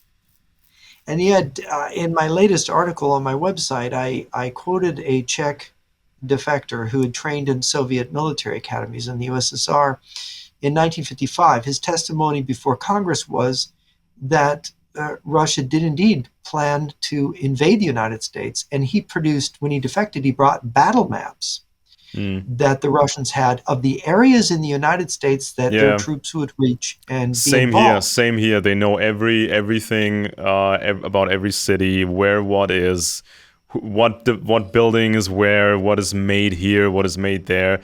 They've scouted everything, and also I want to add something too. In the Cold War, in the United States, there was this. People thought of, let's say, cannabis as sort of a communist conspiracy. And of course, the left was laughing at this. And people nowadays, when they watch some of these old public service announcements on the web, they laugh at it. Like, oh my God, look how stupid people were. They believed cannabis was part of a communist conspiracy. But listen to these military experts today. Listen to these active duty people. They have trouble finding young men that they're capable enough for military service because of A, obesity, and B, cannabis. Those are the two main problems. So many young people, they smoke so much cannabis, they are not capable of military service. And so, maybe there was something to it, right? To the communist cannabis conspiracy. Yeah, there very well might have been. So one of the things, the first strategies for invading North America were under Stalin. Since Stalin was planning World War III and hoped that Eisenhower was going to widen the war to China, Stalin had prepared a force of 50,000 men to invade Alaska. He prepared that in 1951 to 52, according to John Lewis Gaddis, the Cold War historian. And of course, Gaddis thought, Stalin must be nuts, because how could he hope to make this work? But as we saw, we thought the Chinese weren't going to invade intervene in Korea, and we didn't realize we were going to have a military defeat inflicted on us by a Chinese army made with bolt-action rifles and mortars that didn't have their own stands. Um, you can make on the cheap an effective army if you've got enough people to throw, at least in those days. And of course, America was not then prepared. We had kind of disarmed after World War II, and the Korean War sort of taught us that we needed to rearm. And it could have very easily turned into World War III then, just like in 1983. And we're at this point again because the balance has shifted against us. And I wondered, in the 1980s when I met Colonel Lunev, who, by the way, knew the Russian military plans. He was trained as a planner. And I asked him about this World War III plan, and I'd read these Soviet textbooks, and I knew that it involved North America and attacking, of course, in NATO. And he kind of surprised me because in 1998, when I met him in August of 98 for the first time, I didn't realize this. He said, well, he gave me this overview, and you'll be fascinated by this, that if World War III was going to happen in the 1980s, Russia had this 3-echelon attack strategy. Russians believe in depth. You have the first strategic echelon, which is all the forces that are immediately deployed in peacetime along the front line. And you have the second strategic echelon, which is kind of towards the rear, and they mobilize. And then you have the third strategic echelon, which was the decisive one. So they had this idea in World War II. They used it, by the way, so that the German army, overran the first strategic echelon. They had two more behind that they had to encounter as they advanced. So anyway, so the first strategic echelon of Russian forces drive over NATO's nuclear minefields. NATO had planted tactical nuclear weapons in the approach zones along the border where the Soviet tanks were going to, and the Warsaw Pact, other Warsaw Pact tanks. Places like what, for example, like the Fulda Gap. Fulda Gap bridges, Switzerland. I think, Switzerland, they even mined their regular bridges with regular explosives, but I hadn't even heard of, nuclear. They didn't give much publicity to this because it would have been unpopular in your country to say that they had planted tactical nuclear minefields along the approaches and of course, the Russians regarded the Hungarian, Polish, and East German armies as fairly worthless. So they were going to drive those armies along with the existing forces, Russian forces, over those minefields and detonate the minefields and destroy their own army by clearing the mines with their feet, so to speak. It's madness, right? But Lunev said this was the plan. And then the second strategic echelon would be the one armed with the tactical nukes. It would then advance against the NATO forces and exchange tactical nuclear weapons with the NATO forces so that both sides would annihilate each other's forces in this incredible mass attrition battle using tactical nuclear weapons. Then the third strategic echelon would come, and there would be no NATO forces left alive, and it would sweep over Europe, going all the way to the English Channel, all the way to Gibraltar in Spain, and they would own it all. And I said to Lunev, and then what? And he said, well, we grab all the shipping in Europe, and then we invade North America. But of course, what he added to this, and I discussed this with him later, was I knew from, sort of deducing from what I was reading, because the Soviets were kind of cagey in their literature, that they would immediately invade North America. And I had deduced from the number of Soviet paratroop and Marine divisions that they would immediately invade with 5 Marine and 5 paratroop divisions. They would seize key components. And he confirmed that this was the case, that the nuclear strikes would hit America, but the initial forces, these 10 divisions, would grab key places to open up the country to invasion. And he told me, and I had read Colonel Skirto's book. Colonel Skirto was a pessimist about this plan. He thought that there would be tremendous Soviet casualties invading. And I said, really, after America's nuked, wouldn't they just be parading through surrendered territory because Americans would be demoralized by being nuked? He said, no, He said, Colonel Skirdo was one of his professors, and he said, he questioned this. Initially, he had been trained to work in the Far East, but when he met Americans then and worked in the U.S., he realized that Americans They wouldn't will surrender. not They would surrender. not. He said, "You're different than Asians. You have a different psychology." Hmm. And he said that the fact that Americans own firearms, he said, "Look, these first divisions of Soviet troops, Marines and paratroopers, are light armed infantry." He said, "Your civilians, within 2 weeks, we estimated that your civilian population would basically render these formations Mm. useless, militarily useless." Yeah, I think And I what was said, it "Really?" like 200 and 250 million modern firearms civilian owned in America, in the United States. Yes, and a lot of people here with military training, and of course, there's access. We have arsenals, National Guard arsenals. We have more advanced weapons, and it just simply these 10 divisions they'd last 2 weeks at the Yeah, most, and they would have to be reinforced. And the problem is that reinforcement during a period of nuclear exchanges where the U.S. Navy, certain ships would escape. So, I had discussions with Mr. Wang of Luda Media last year, who had access to Chinese war plans, and he was the one that released the 57-minute recording from Guangdong. It was a civil-military fusion meeting about preparing China for World War III against America.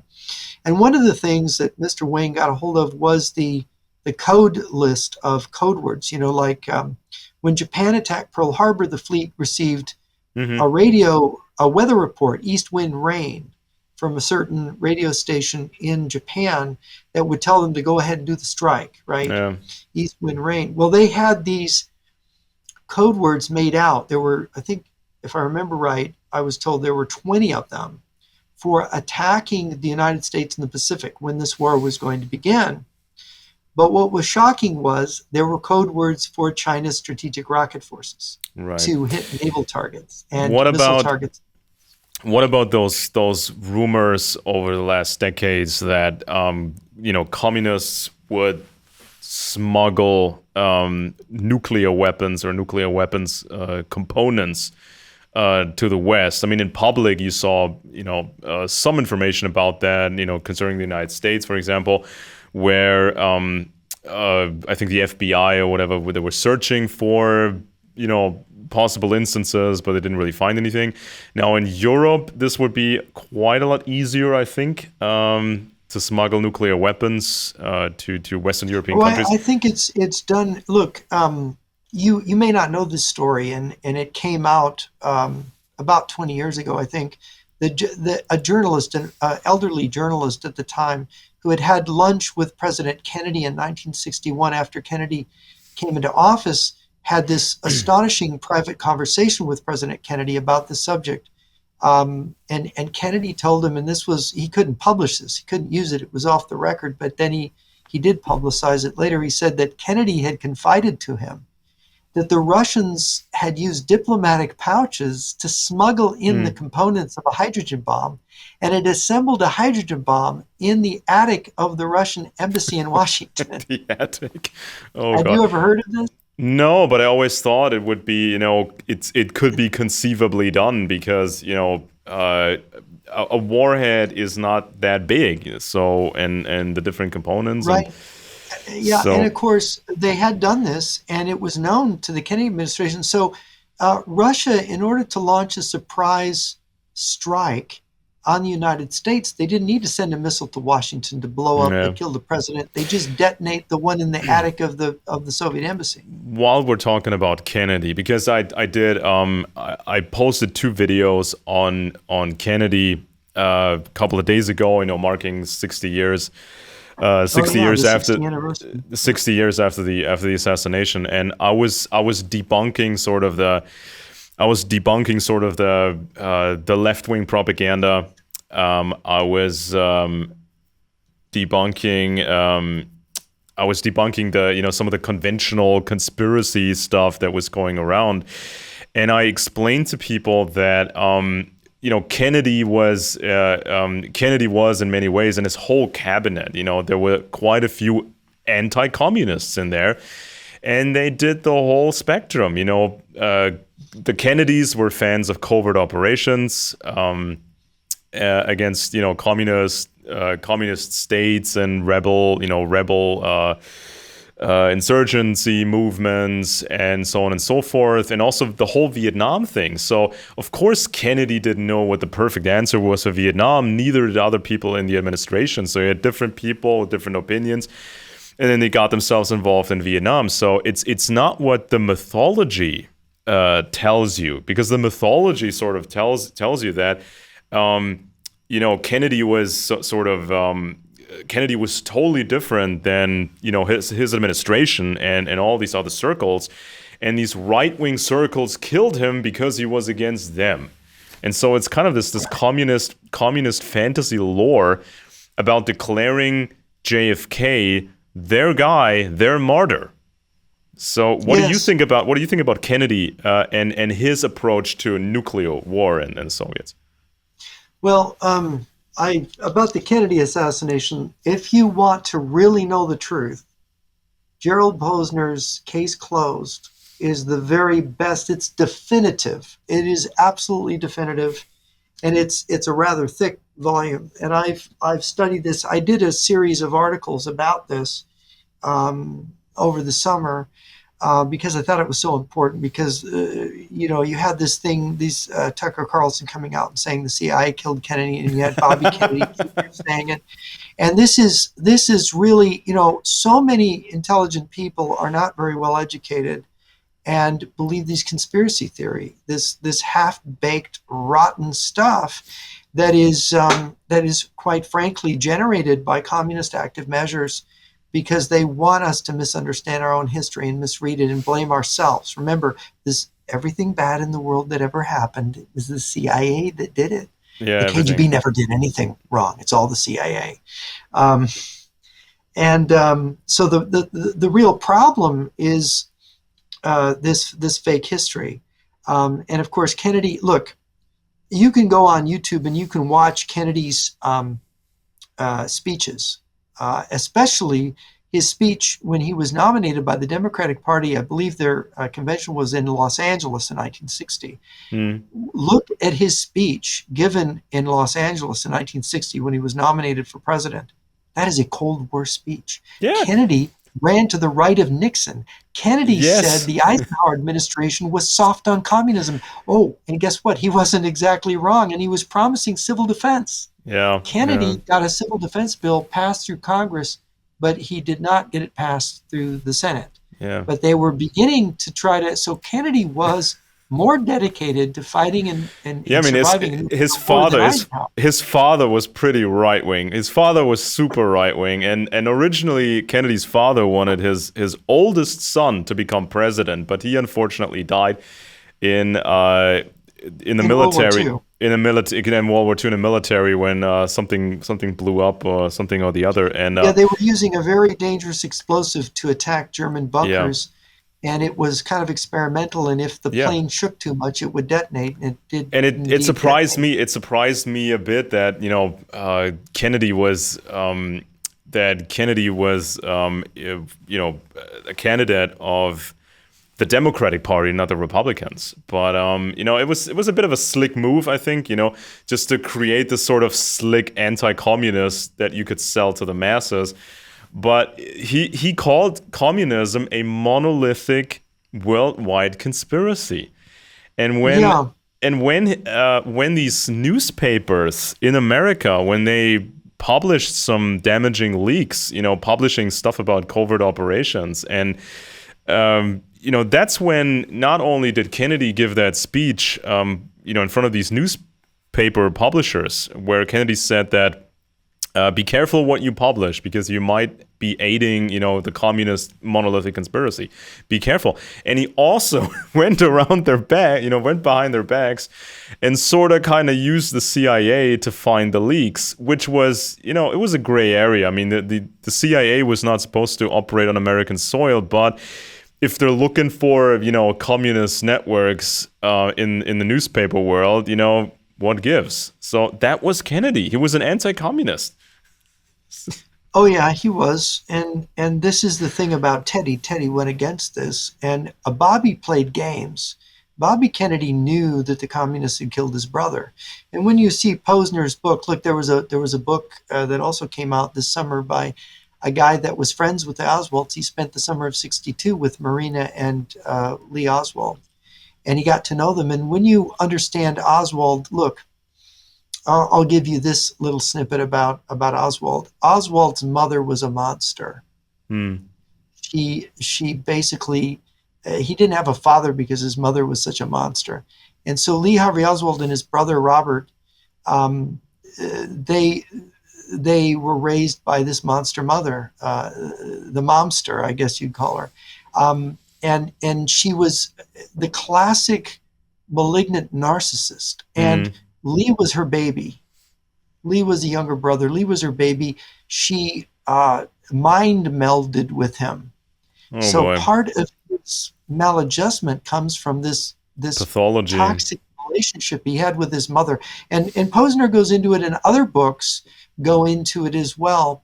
And in fact, it was so pronounced. You know, when Oswald shot Kennedy, that first weekend, Kennedy was shot on a Friday, and of course, who shows up? Of course, the FBI want to interview Marina Oswald, and the Secret Service ended up. Secret Service was disgusted by the Hmm. FBI. By the way, thought they did a very unprofessional job. The Secret Service seemed to have handled it all very better. And one of the Secret Service agents, because Lee Oswald's mother showed up, you know, when they were, trying to debrief Oswald's wife and the lady she lived with and other friends of the Oswalds who have made their own accounts. And one of the Secret Service guys found his mother was so obnoxious. He goes, "I know why Oswald turned out the way he did. His Oh mother." God. Oh I God. mean, it's so Yeah. obvious. It is just so obvious. Yeah. And This yeah, and I mean, what about this? You know, when after Oswald returned from the Soviet Union because he hated it there, or for some other reason, when he returned from the Soviet Union, he was hanging around with different people. He was trying to be this this agent and infiltrate anything he could. And he was hanging around with this De Morenschild character, I think he was called. Yes, in fact, it's been speculated that de Mohrenschildt was an agent of the Soviets. Yeah, I mean, I think the Soviet defector Ion Pachepa, I think he believed that the Mohrenschildt was KGB. I think. Well, Edward J. Epstein, this is a weird story, and you go to Epstein. Epstein was a big investigator of the Kennedy assassination, and he had interviewed James Angleton, formerly the head of the counterintelligence office of the CIA, and he went when Congress was reopening the Kennedy investigations in the 70s. De Mohrenschildt was going to have to testify, and so he interviewed De Mohrenschildt, and this is just bizarre. He's interviewing him. He's trying to get down to brass tacks about what's going on here, and they break for lunch. De Mohrenschildt goes home, and he's killed. He dies during Really? lunch, unable to come in the middle of the interview. And of course, Epstein kind of explains this bizarre scenario, how he died in the middle of it's like Yeah. somebody didn't want him to talk to Epstein. Um, because he was one who knew the Oswalds, knew the truth. Um, the famous picture of Oswald standing With with the the gun. rifle, Yeah. murder weapon, the Mannlicher Carcano rifle. Um, that picture was taken by his wife, by Marina Oswald. Hmm. And there's several And prints of this, right? yeah, there's been people who have tried to claim that it's a fake, but Hmm. experts have looked at it and said, no, it's all consistent. They even took pictures of people at that same location with the sun in the same Yeah. position, showing that it's not a fake picture, it's real.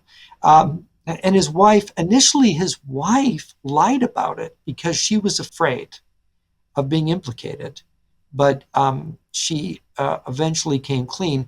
And one of the things that you find out from the people that were with Marina, when Marina saw Lee in jail, um, and she saw him in jail, and she came out, and her friends that were there said she thought he was guilty. She thought he had done it. Mm. Even though he sort of denied doing it to her, she knew that he had done it. Yeah, and because also she knew that he had taken a shot at General Walker. yeah, he tried to kill this military officer at the back of General Walker's house. Yeah, yeah, the head and of also, the John Birch Society there in Dallas. And also, what people seem to forget is that Kennedy's father almost died in a terrorist attack against Wall Street. This was the Wall Street bombing, a couple of decades earlier. So he was knocked down by the blast, and there were like 40 dead people and a couple of hundred injured. And they tried to find out who did it, and it looked like anarchists and communists. So these things happen. Very likely, yeah. These things happen. The Posner goes through the shooting and all of the allegations that there was a conspiracy. He debunks them very capably, one by one. And you really have to read the book to understand that. I mean, we're talking about dozens and dozens of witnesses. Take, for example, Lee Harvey Oswald went to work that morning with that rifle. Now, if he wasn't intending to kill the president, why did he bring a rifle, his own rifle, which they know he purchased for $12 and something cents from an order house in Chicago? That rifle he brought to work. Now, he didn't have a car. He carpooled. So he had it all wrapped up, and the people he was carpooling with said, Lee, what have you got there? Oh, it's curtain rods for my wife, Yeah. But it wasn't. It was a rifle. And he brought it in to work with him. There were witnesses around. There were actual employees of the school book depository building on the floor beneath him when he fired his 3 shots. And they heard them very distinctly. They were right underneath him. There were people across the street that were able to look up. Yeah. There were people in the motorcade who looked up and saw the rifle being withdrawn back into the window. And of course, they found the murder weapon. He had hidden it on that top floor of the school book depository. And ran downstairs and pretended to be, eating lunch downstairs. And then he left the building before it was sealed. He got away, and of course, he was stopped by Officer Tippit, who he tragically murdered and shot dead right there on the street. And what's really terrible, especially for Tippit's widow, was all the conspiracy theories accusing Tippit of being involved in the conspiracy with Oswald. Yeah, and also the big Hollywood movie JFK, done by Oliver Stone. A travesty. And of course, Oliver Stone became, Stone became the buddy of Vladimir Putin later. So that's how that went. Oh yeah, he's a great friend of Putin and of course Vladimir Posner on Russian TV.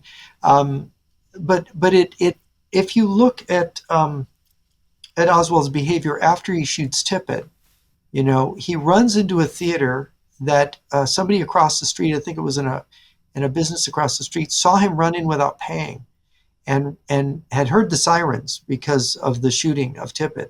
The police responded. People immediately called the police. A police officer's been shot. They surrounded the theater. They came in, and Oswald tried to shoot a police officer in the theater when they apprehended him. They had to struggle with him to get the gun away from him.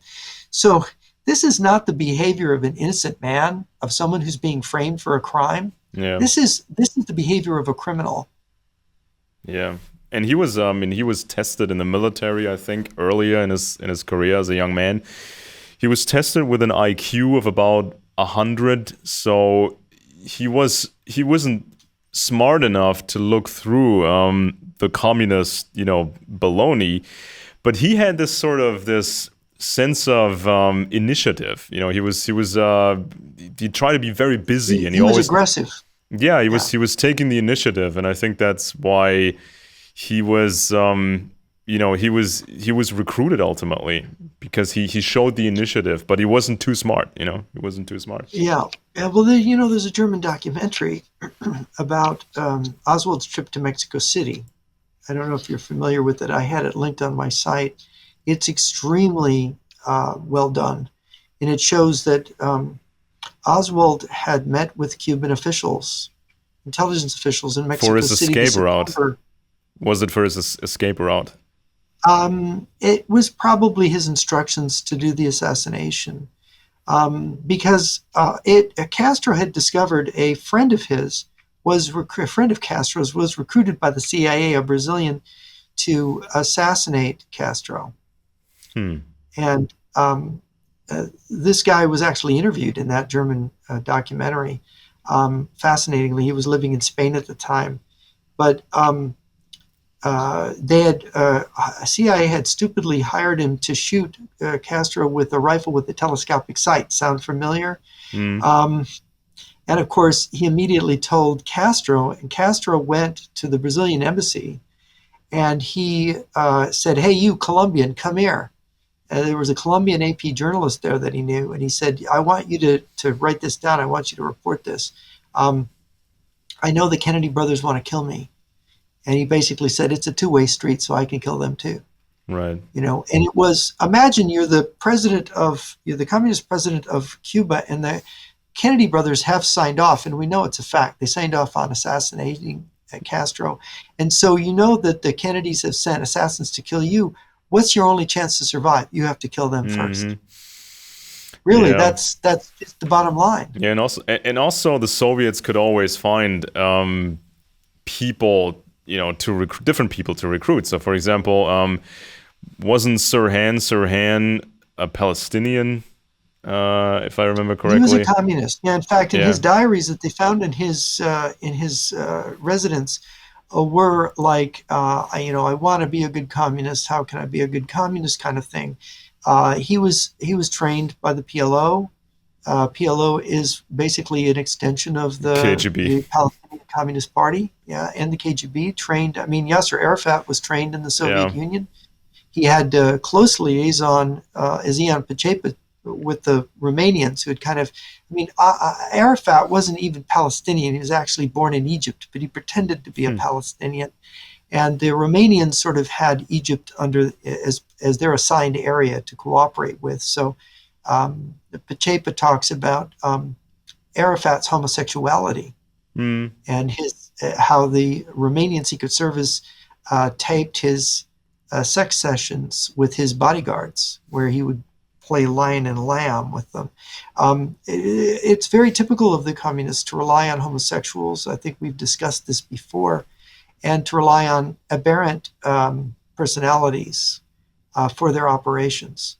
And their ability to use information warfare allows them to, mask all kinds of activities and to hide the realities about these personalities. Yeah, and I think I think the lasting damage of, the JFK assassination mythology, I think the lasting damage is that this false narrative can be attached to the Abraham Lincoln narrative, or a distorted Abraham Lincoln narrative, and this can then be tied to any future narrative that's needed. So, for example, if Donald Trump, because he's an older man, if Donald Trump gets a heart attack, or if somebody else who's fairly popular has a heart attack or has a car accident, the conspiracy circles are going to go into overdrive, and they will say this is exactly the same thing that happened with Kennedy and with Lincoln. And so because Kennedy was a CIA conspiracy, that's why this thing now is also a CIA conspiracy. So now you have to fight your own government, and you have to fight the system. And I think this is something that is always lurking. So anytime somebody's built up, like Trump was built up, especially with, traditional conspiracy media, which then bled more and more into mainline Republican circles, if this hype is generated, that's a very dangerous thing, because Trump is a human. Trump is a person. He's like, what was it? He's like 80 years old or more than 80 years old. Well, no, he's not that old yet. Or he's 76. 76 or 77. Yeah, or 76, 77. So if something happens to him, anything, if there's some personal feud going back 20 years, if somebody does something to him, if some actual lone nut shoots at Trump, the conspiracy machine is going to go into overdrive, is it not? Oh, absolutely. Absolutely. No, this is extremely damaging. See, and this is the thing. When we talked about UFOs before, we had I was going through some quotes because I was working on an article to go with our video on esotericism and UFOs. You have these fabulous quotes from Keel and Vallée about how people can be made to believe anything. Yeah. Basically. And this is a lesson that, I mean, Vallée said some of these UFO things have taught him that people can be led to believe anything, however incredible it sounds. And of course, this is actually the truth. When you look at the people that believe that 9/11, that a missile hit the Pentagon, not a plane. I mean, it's incredible that people believe this, and I have friends that believe this. Yeah. Not sure, they're pretty mad at me for not agreeing with them. Yeah, I was covering. I was covering. Like a week ago, 2 weeks ago, I was doing a report on Robert Baer, who worked for the CIA. And he's an interesting and case. he's still hunting moles because he put this book out, and I think it was 2021. It was it the search for the fourth man? They were still looking for not just him. It was high-ranking people in the CIA. They were still looking for high-placed moles even after Aldrich Ames or Hansen with the FBI. It's a never-ending deal to find moles. And so Baer was explaining how and he's explained that for a long time. He said that because of these moles that were exposed at some point, because of these moles, many operations were shattered, and the United States was sort of blind in terms of the Middle East because of all this, because of this intelligence failure. And so this is stuff that directly impacted the investigation before 9/11 into these hijackers.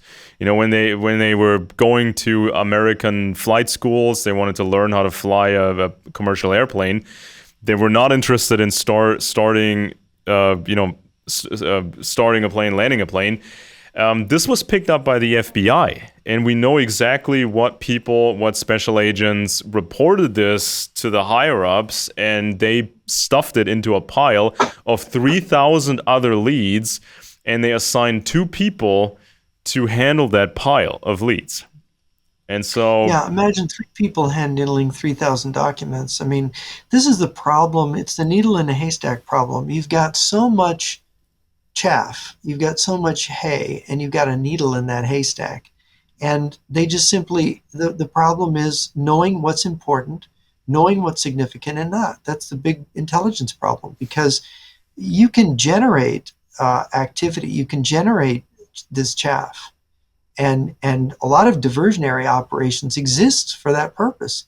That is, people will be looking over here, and they won't see that what you're really doing is over there. Yeah.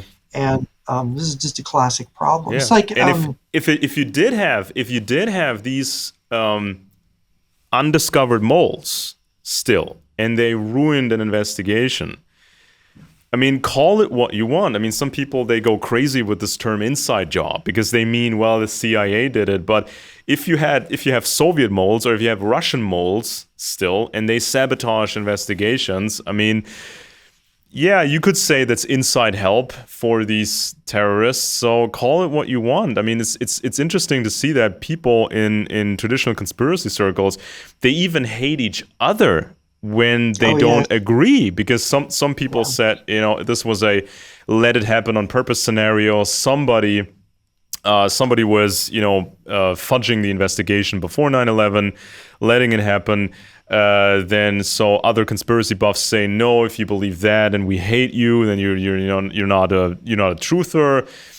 And so they even hate each other. But I think that Baer's approach was quite reasonable, because if these moles destroyed intelligence operations in the Middle East and so on and so forth, that is a huge problem. Guess what's going to happen if you go blind in these important areas. And I mean, for the Russians, it was the ultimate. For the Russians, it was the ultimate payback for Afghanistan. You know, when the Russians failed in Afghanistan, it was payback. Stick it to the Americans, and then blame the Americans completely, or most of the United States government, blame them for 9/11. And immediately after 9/11, I mean, in retrospect, in hindsight, immediately after 9/11, I think that's when the Russian networks over here, the propaganda networks, they started to become really, really active. They had infiltrated the truth movement or the conspiracy circles. They became very active, putting the blame against all kinds of people in America, but they were not yet promoting Russia explicitly. They waited until 2008. So in that golden era, this was sort of like the Bush era was the golden era for the conspiracy movement, because now it had the internet, 9/11 had happened, the Patriot Act, Iraq War, Afghanistan War. So this was the golden era for the conspiracy movement. But this is already when Russia was active in that movement, but they were not openly promoting the Russian regime yet. This only happened this only started at 2008. That's when they started to praise Putin and praise the Russian regime more and more. And notice how ingenious it is that when some major event happens, whether it's the Kennedy assassination or 9/11, or name what one you will, that it's our fault. So we don't have an enemy? We've never had an enemy. No, our enemies I hear this passionately, conservatives, our enemies in Washington, our enemies the CIA. So they don't conceive of China or Russia as enemies. They're oriented toward the enemy within. And of course, the Russians do have an enemy within, but they're pitting us against each other. So Americans will want to be slaughtering Americans.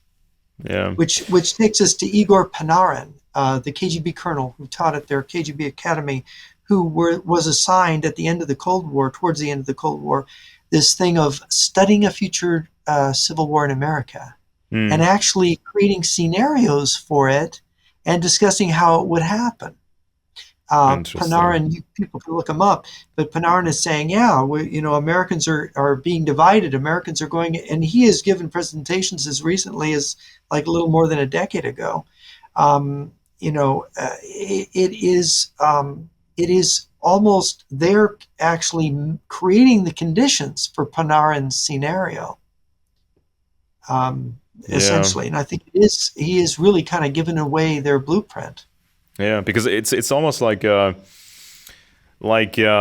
self-fulfilling prophecy what this propaganda is doing. So they frame everything beforehand, and so no matter what happens, it fits one of these preconceived narratives. As I mentioned before, Trump has a car accident, or Trump has a stroke, or Trump has a heart attack. This will be used as as sort of the big incident to get people super mad and just stop believing in peaceful means, and also when you can have more Islamic terror attacks, sponsored by the Russians in America. And then you could have militant Mexican groups or Latino groups in America starting something. And no matter what happens, this will then be blamed on the government. They will say the New World Order did this, the globalists did this. And so you have to fight the government, and the Russians will help you. Yeah, we should also discuss, in terms of World War III, this idea of Great Terror, and what Viktor Suvorov has written, and what Colonel Lunev told me, which is along these same lines. Viktor Suvorov wrote a book called Spetsnaz, 1987. It was published in the UK. And there's a chapter called Spetsnaz's First World War, I think is the title of the chapter. It's towards the end of the book. And he discusses something called Great Terror, and he says that in World War III, there's something they call the Overture. And the Overture is the period before World War III where certain things are done in preparation of that war. And one of the things that they had planned was to have the West attacked by a terrorist group or groups that are not connected to Moscow. Yeah. And these terrorist groups would then strike with terrorist blows so hard that the West would divert its intelligence and military assets away from the communist bloc, away from the Soviet Union, and commit everything to fighting these terrorists. Does that sound familiar? Yeah. Sounds like 9/11, doesn't it? Well, it was before 9/11, and I had this conversation with Lunev. I was in Washington, and we were about to do a TV thing in Washington, and he was a big on smoking, so we went out back, and he smoked, and I said, well, I told him, I've read all these Soviet books, and I know that surprise attack is the idea, striking the first blow, but I don't know how do you get away with a surprise nuclear attack. How do you get off that attack and get away with it? And so then he told me something that had never occurred to me, but it answered the question of how you get that surprise attack. He said, if you ever hear that Arab terrorists have attacked American cities with nuclear weapons, don't believe it, he said. It will be my people, it will be Spetsnaz, they will be pretending to be Arab terrorists, and it will be completely diversionary. So that they will smuggle nuclear weapons. And of course, Lunev was tasked with finding the secret spots to hide nuclear weapons when they're initially brought into the country, smuggled in. And he said they would use the narcotics trafficking routes with the bribed people that were looking the other way. They'd use those to smuggle weapons of mass destruction. Not only nuclear weapons, by the way, but chemical and biological weapons as well. And of course, this was what Suvorov was saying.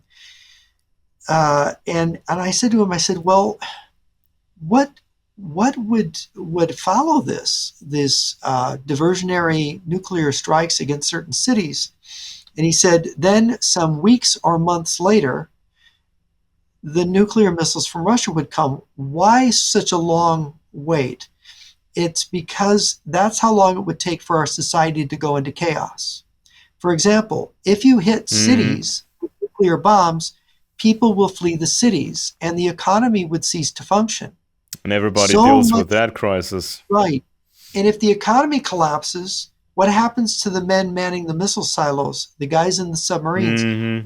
It all starts to break down. Because they have families, they have obligations, they have, they're paying their houses, they're paying, they have to take care of their kids.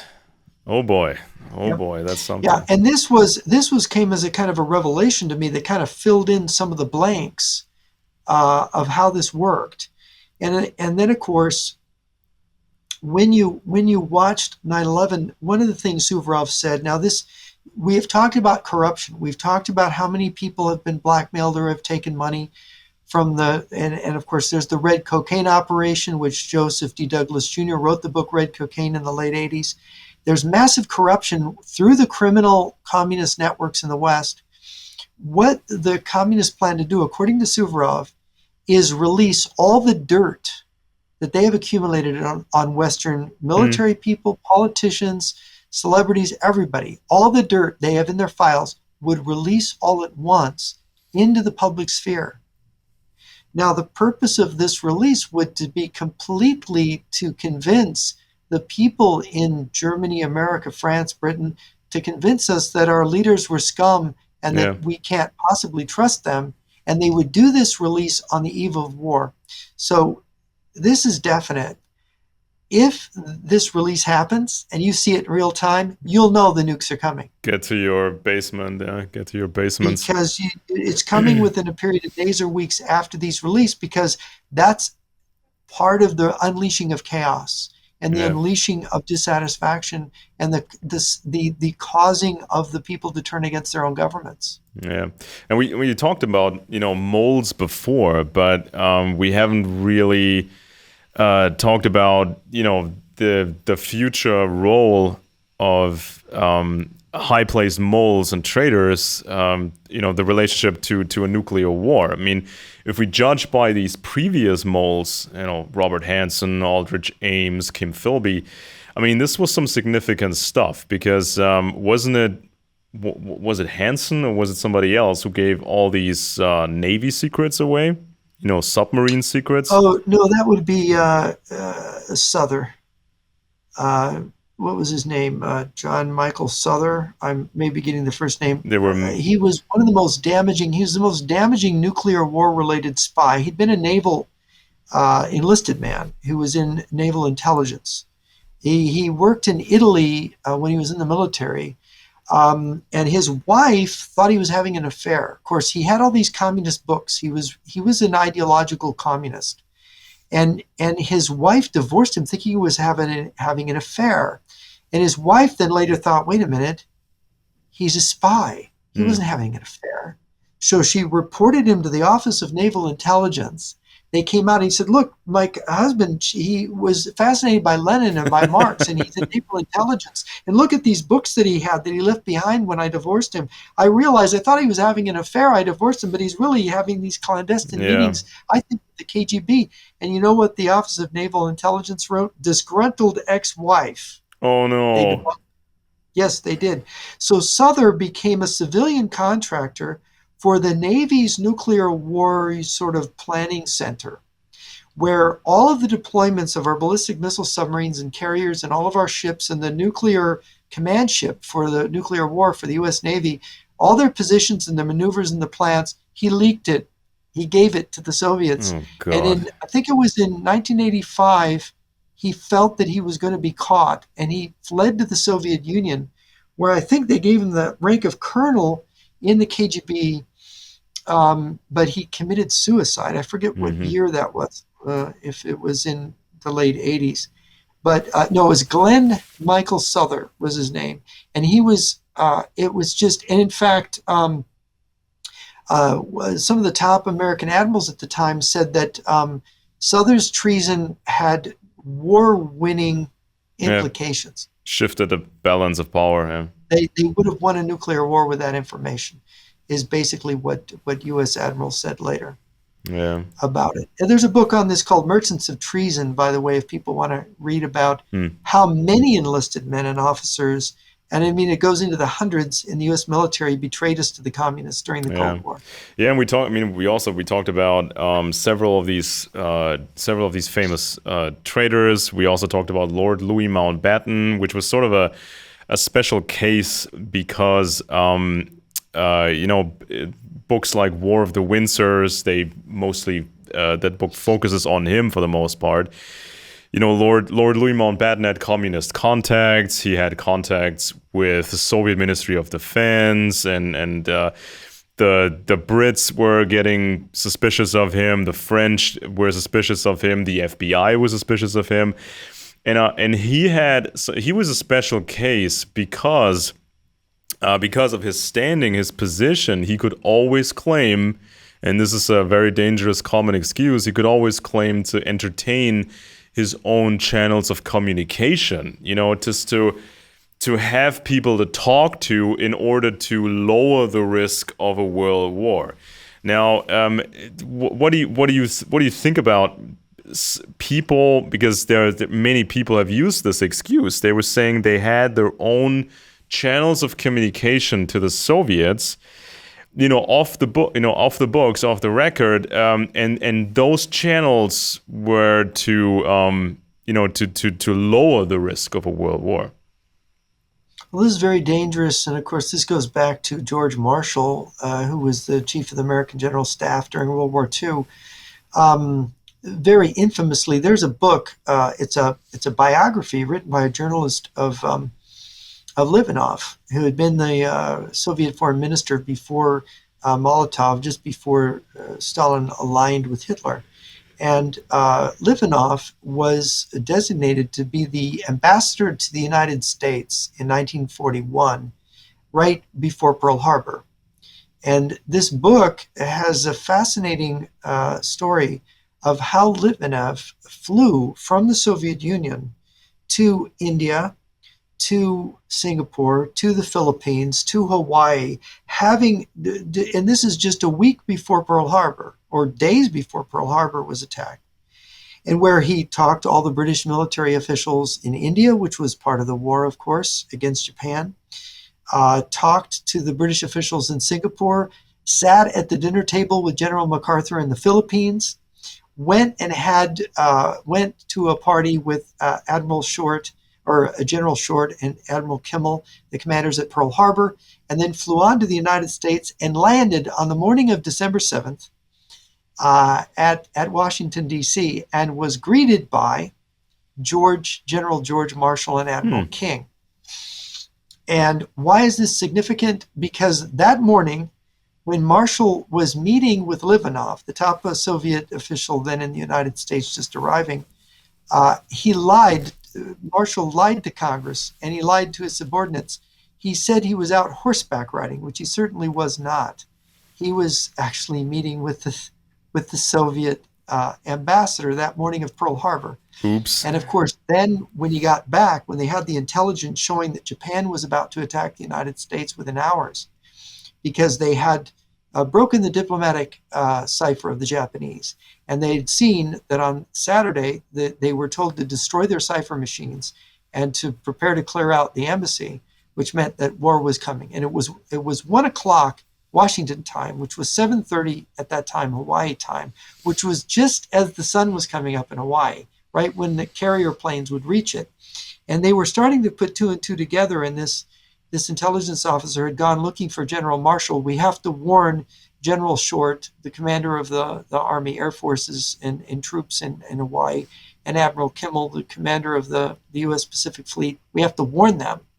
And of course, that warning was somehow sabotaged. Mm-hmm. Marshall delayed and hemmed and hawed, and then finally, when he sent the message, the system wasn't working properly, so he sent a Western Union telegram, which the boy carrying the telegram reached Kimmel on the Gulf course just as the bombs were landing on the fleet.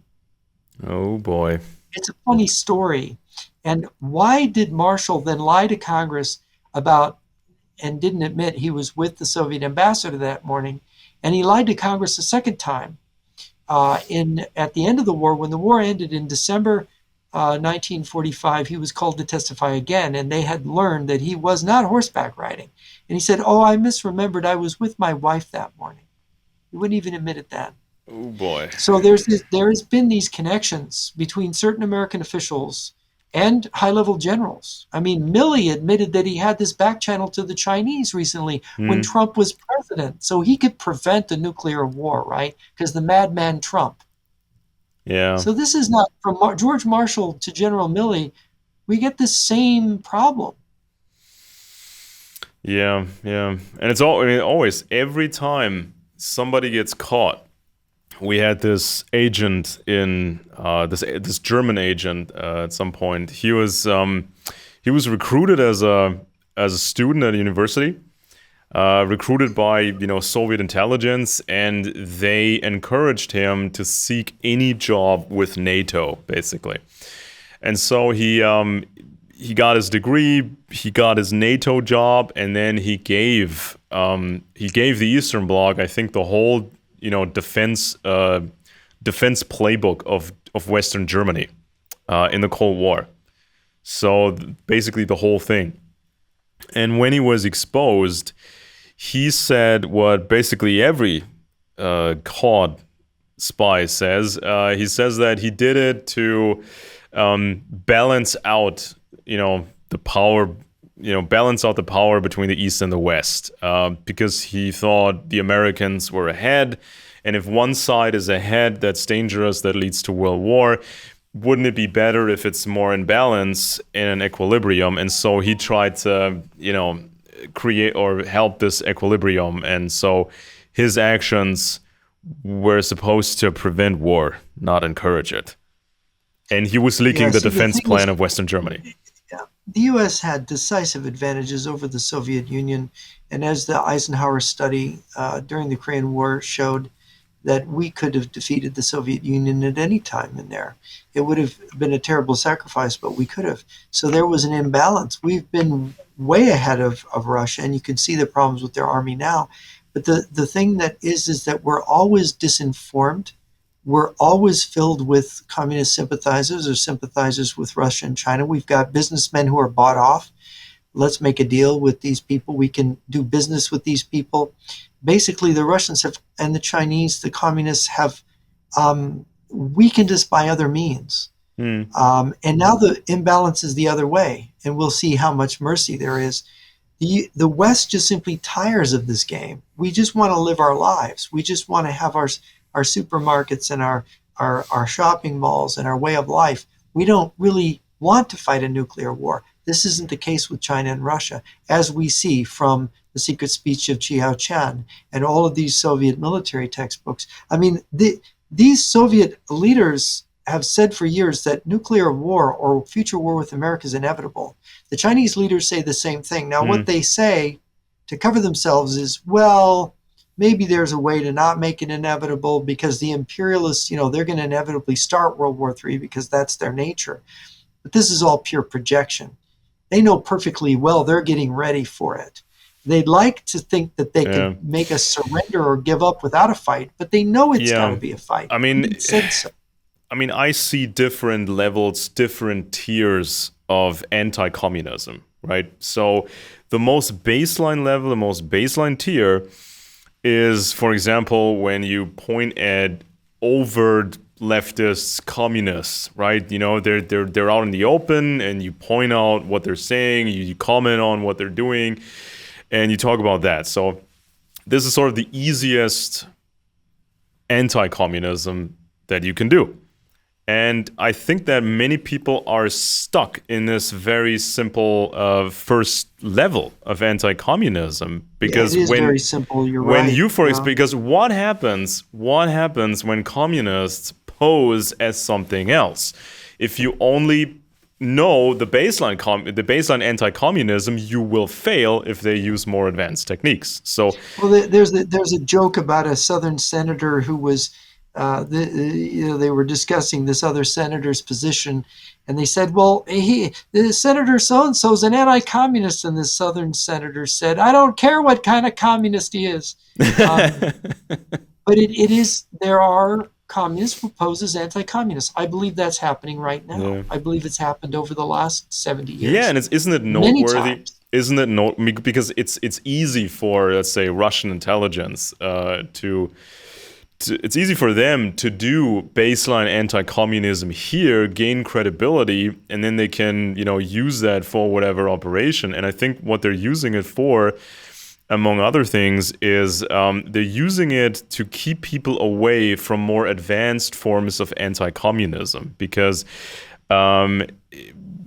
if you start digging around, who might be working for the communists, then it's more advanced, and this is not what the Russians want.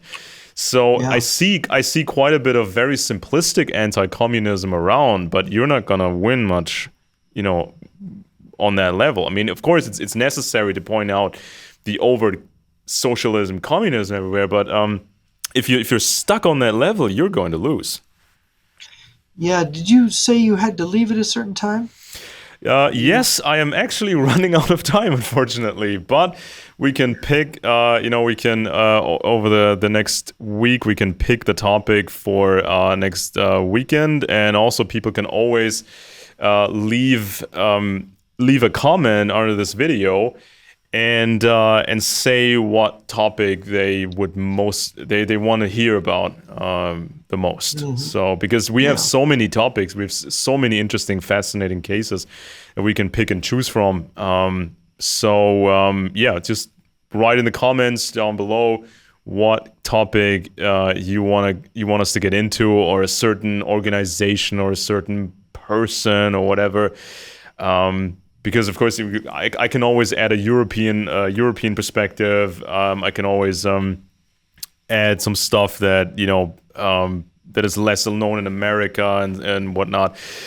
Because a lot of the stuff that goes on over here has very bad effects on the United States. This is some of the problems over here. They become America's problems. I mean, I've talked about this before. For example, Britain's intelligence failures always had the consequence that America was supposed to fix the consequences. They had to fix the problem that Britain caused. So we can. Well, thank you everybody for joining us. And I am Jeff Nyquist and with Alex Benesch, and we've been discussing Cold War, World War III, and more. So hope you'll join us next week. Alrighty, let's stop the recording. Click here and confirm. Stop recording. You know, I love it when people say, "I listen to this show during work." So I'm just hoping they're not working in a nuclear reactor or. Yeah. Well, this is this will catch people's attention, I think. Yeah. This will catch their attention. So, all right, I think you have to go pick up your daughter. That's correct. I'll be driving through a forest here on a very windy road, apparently. And you don't have snow yet. No. Luckily, there's not much snow yet, but Are you at altitude there, or are you?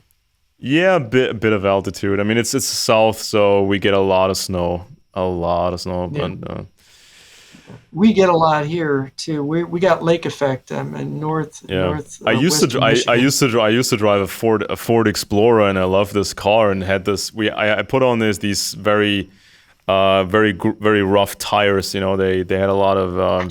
The winter tires. Yeah. Those are good.